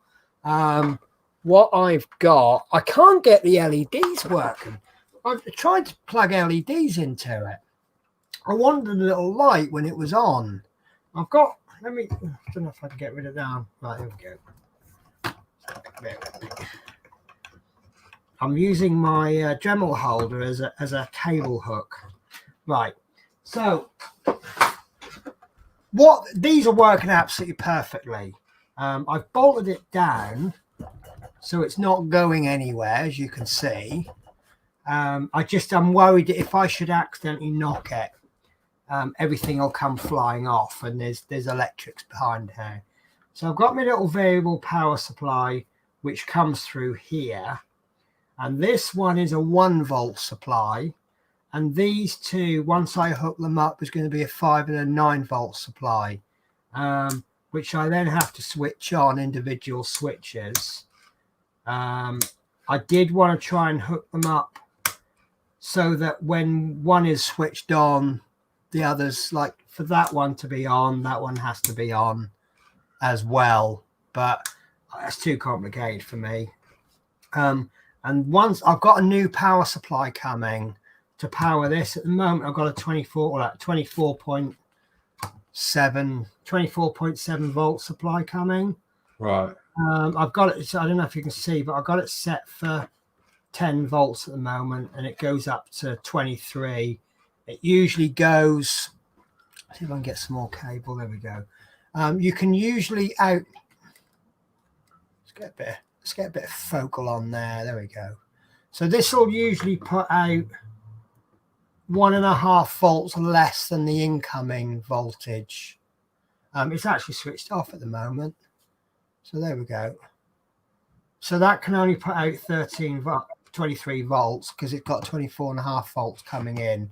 Right.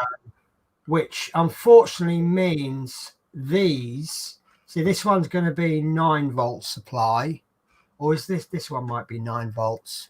I might have done them wrong, but I'm going to sort them out. These won't put out any more than this. So if you, with having this set at 9, if I have this set for less than 9, say 5 for example, it'll only put out 5 on that one, because the buck converter can only reduce the power, not increase it. But I need to thank Love Minis for this, because we spent, what, 4 hours wiring it all in. And I can't show you the back because my cable won't reach around, but I've now built 2 shelves inside. So I've got a shelf about there, which is going to house the new power supply. And then there's a shelf about there, which I've got the laptop supply in. But once I get the new power supply, the laptop supply will go into this one. And then the power, I've got some funny plugs coming as well. So instead of like when I do like I'm making some like woodcutter and drill and all sorts of things, instead of having them plug into there, they can plug into there. Right. Yeah. So the little power connector, instead of having a 3-pin on the end, I'm going to have banana plugs, and they'll go straight into there. So that's how I'm going to do it. And then that way, I think it'll work. It's just a little bit flashy as well. So, and I made that. I made it all on my own, well, with help from Love Minis. So you don't look very impressed, do you? Like, yeah, no, it looks really good. It's very neat. Well, yeah, I got that from you, Horlicks. I bet it's not neat behind though. I bet it's like Spaghetti Junction. It's organized. It's color coded. Oh, that's good. I have the correct color wires in place. So if you had to repair it later on, you'd know exactly what was what. You could come round, have a look, and you'll go, yeah, I see what you're doing. Cables could be a little bit tidier, but no, right. What I've done is I've cut a notch in the corner shelves so that the wires can all go down one. I think the power supply is going down one side, and then the others somewhere else. And yeah, it could be. It's not awful in there, put it this way. So, and it works, and it all lights up as well. I've got, what's that? Oh yeah, that's that wire. Yeah. So I've got a couple of wires that aren't connected yet, because I've got to connect the. But I mean, like with the switch has come out with the wire still attached. So I've left. This is the problem. You got to leave enough cable to be able to pull things out. Right. To get this out, you've got to pull the plug out of the back, and then that will come out. But try to avoid it, because I nearly pulled some of the wood off. This is only MDF. So, yeah, no, I'm happy with it. And then with the spare space, I've just drilled a little hole into a little screwdriver holder and a screw bit holder. And so, yeah, ready? Quick draw. Get your screwdriver. 3, 2, 1. Yeah, I can't even do it. It's hidden. And I've got my screwdriver in my hand. So no, I'm really proud of the fact that it's like I was talking to, I think it was Christine the other week, and she was saying about, remember everything. And like now I've started putting label. All right, I've now had to change where I'm painting the boxes. You see, this one's in the process of being painted, and this one isn't. But I'm getting there slowly. I've currently got 1, 2, 3, 4, 5, 6, 7, 8, 9, 10, 11, 12, 13 boxes half painted up. And then once I've got them painted up, I can then, I'm doing it by colour. Because I'm doing all the grey first, and then the blue, then the purple, then the varnish. Because I'm like the roller thing that I'm using. Every now and again, there's a little, here we go. So you can tell, you can't tell from there, but it's got a little tinge of purple in it where, you know, it's like the colour doesn't come out quite well enough. Yeah. So, and I bought me Poundland paint brushes. So as soon as I've done all the varnishing, these will go straight in the bin because they cost me £1 for 5 of them. And I've got this little brush for doing inside the brush, inside the drawers. It's like a little piece of carpet on a stick. And that works really well. And then I've got this one for getting in the corners. This is a brilliant brush, you know. Getting in all the corners and the edges, it's just no problems. So you look well fed up, Horlicks. No, I'm actually really tired. Do you know what? I worked this morning, woke up a bit late, got to work. Then I had to leave early to go to Brighton because I had to go to the dentist again. And the traffic on the roads today has just been absolutely horrific. I think it's everyone rushing around, you know, like just before. I noticed that. Yeah, I was in B&Q this morning. I will confess I did a bit of a panic buy because I wasn't sure. I thought if I ran out of paint, will I be able to get any more? So I thought I'll pick up a couple of pots today. Well, I was going to pick up a bigger pot, but excuse me, I ended up picking up two pots of each colour that I need. And I was in B&Q and I said, oh, what's happening with you after lockdown? They said, we're going to be open exactly the same, but their social distancing has been fantastic. They've made each aisle one way, so one aisle is that way, the next aisle is that way, so you got to walk up and then walk down. They've got lines on the ground where you can queue for the till. They've employed one person to actually say, right, this till is open. And I went to pay and the queue was absolutely ginormous. And in all fairness, it was moving. They only had four tills open, but the queue was moving. So you were like, take a couple of steps forward, wait 10, 20 seconds, then you move forward again. And I said to the girl on the checkout, I said, you can't see the queue because it goes right round the corner. I said, but it is absolutely ginormous, but in all fairness, it's moving. And I said, and you're probably increasing sales because, what was it, something I picked something up while I was in the queue. I went, oh, that's nice, I'll have that. And I said, but it's a mop brush. But yeah, I said it's moving. I said I wasn't in the queue that long. I said it's obviously your efficiency in the checkout. Yeah. So and then obviously I knew that if the queue in B&Q was long, I knew it'd be long everywhere else. In all fairness, the main change I've made in lockdown, or since all of this has been going on, I never used to use the self-service tills. I disagreed with them. But obviously with social distancing, they are actually a good thing. Yeah. So I still don't like them, but I can see their use. But no, it was just traffic everywhere. Like what's a half an hour journey from here to Brighton took me about 2 hours. Yeah. So yeah. I literally got back for day out. Well, they still can. So that's why I was eating dinner still at like 7:45 because I was like, by the time I got home and sorted myself out and got some food, I was going to cook and I didn't have time. So it was all a bit of a manic day. And to be honest with you, it done me a favour trying to get things sorted out. I had a bit of a mess on the table to sort out where I've been sorting stuff out today. And then I'd forgotten to download the technical. We had no technical issues today other than the fact that we weren't ready for the show.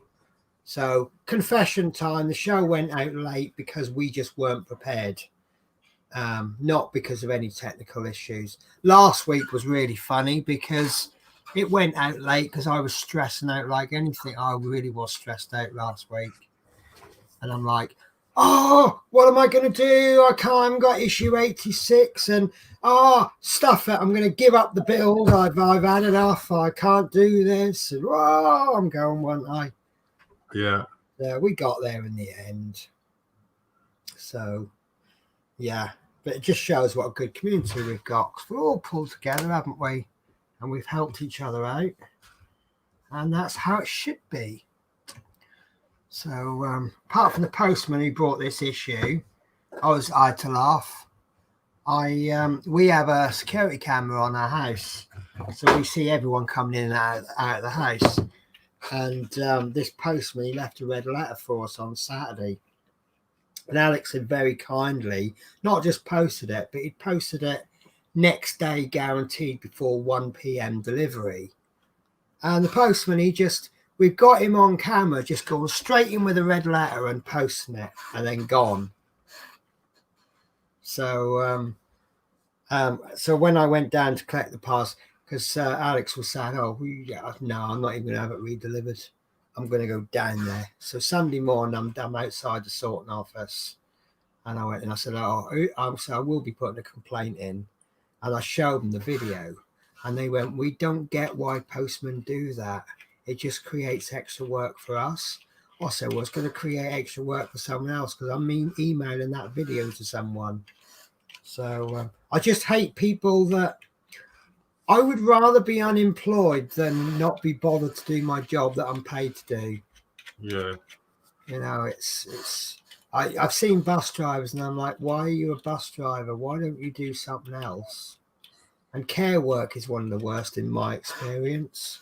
People who work nights and they just sit there sleeping all night. So we have a little update, not much on the election. Joe Biden 248, Donald Trump 214.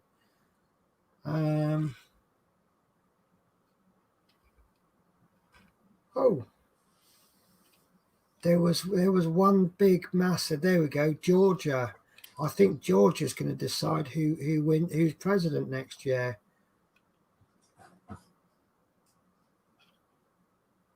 $16, $50, $60. Yeah, I think that's going to decide it. And Pennsylvania. If Pennsylvania comes in, that's going to push Biden to within 2 seats needed. Anyway, I'm getting boring now. Right, so P40 not ready for prime time Partwork, lol. And Love Me Mop Brush. And then Love Me says we have people that honor the social distance, and we have people who want to be sick. I get one too near to me, I start coughing. That often works, doesn't it? Yeah. Good old sneeze does the job as well. I did find during my hay fever season, people did socially distance a lot more than they usually did. So, but yeah, I mean, I've got to be honest with you. There's so many pluses for me. You know, like the fact I don't like people around me, and now they have to keep away from me. I'm like, get away! I love that bit. So, right. If we have not got anything else to cover, I suppose we should wind the show up and maybe have a world record. Yeah. Less than 3 hours. Are you going to do the schedule? Oh, I'm sorry. I forgot the schedule. That was my bad. So, right. So, right. If I get this wrong, I apologize. Tomorrow, we are having a very special show. We have Mark's Mods is doing the Routemasters. I cannot remember what issue, but it's the issue after the last one he did. Does that work? Then Friday, we have Horlicks doing the Terminator. 41. Right, you've put 41 to 45. Are you actually planning to do those 4 issues? Or are you planning to do as much as you can and you expecting to do 4? Yeah, basically, it's just going to be I've just put that on there, but yeah, I'll Right. probably just mark it up as 41 to question mark and then see. Right. Okay. So on Friday, Horlicks is doing Terminator issue 41 and doing as many as he can sensibly and taking your time within the time you have. Yeah. And then Horlicks is obviously loving Terminator, loving YouTube because he's back on Saturday. Now, is this the one where you're doing that day regular? Yes. Right. So you will be on every Saturday except when you can't be on. Yeah.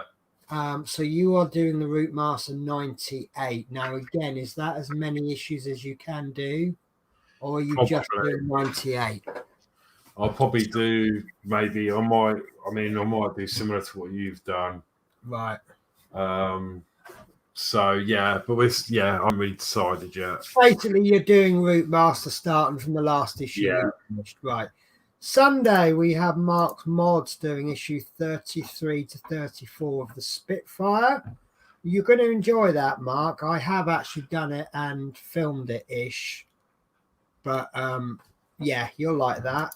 And then Monday, right, content to be confirmed. No, content confirmed. Chris Davis World is, I believe, doing the Ecto 1, issues 1 and 2. Can someone correct me if I'm wrong? So that should be fun. That I would enjoy that because I'm up to issue 30, 40 odd. Let me just have a check. I have built up to issue 42. So I think it'll be nice to look back at issue 1. So that'll be nice. So Tuesday, I love the way this falls. Build with Adrian is on Tuesday doing Spitfire 35 and 36. How are you going to manage that? They're not even out yet, Adrian. That's taking a chance, isn't it? Oh, I know. Right. So Adrian's obviously... So I'm going to say that's a pencil then because Spitfire 35, 36 isn't available yet. But Adrian is planning on doing them. But I think they are actually due this week to be delivered. So he should have his issues by then. And here we go. It's gone purple. Adrian, will you stop changing the schedule while I'm calling it out? He's actually in the spreadsheet. So Wednesday, we have got 2 o'clock the Paint with Diamond show with myself and Yorkshire Crafter.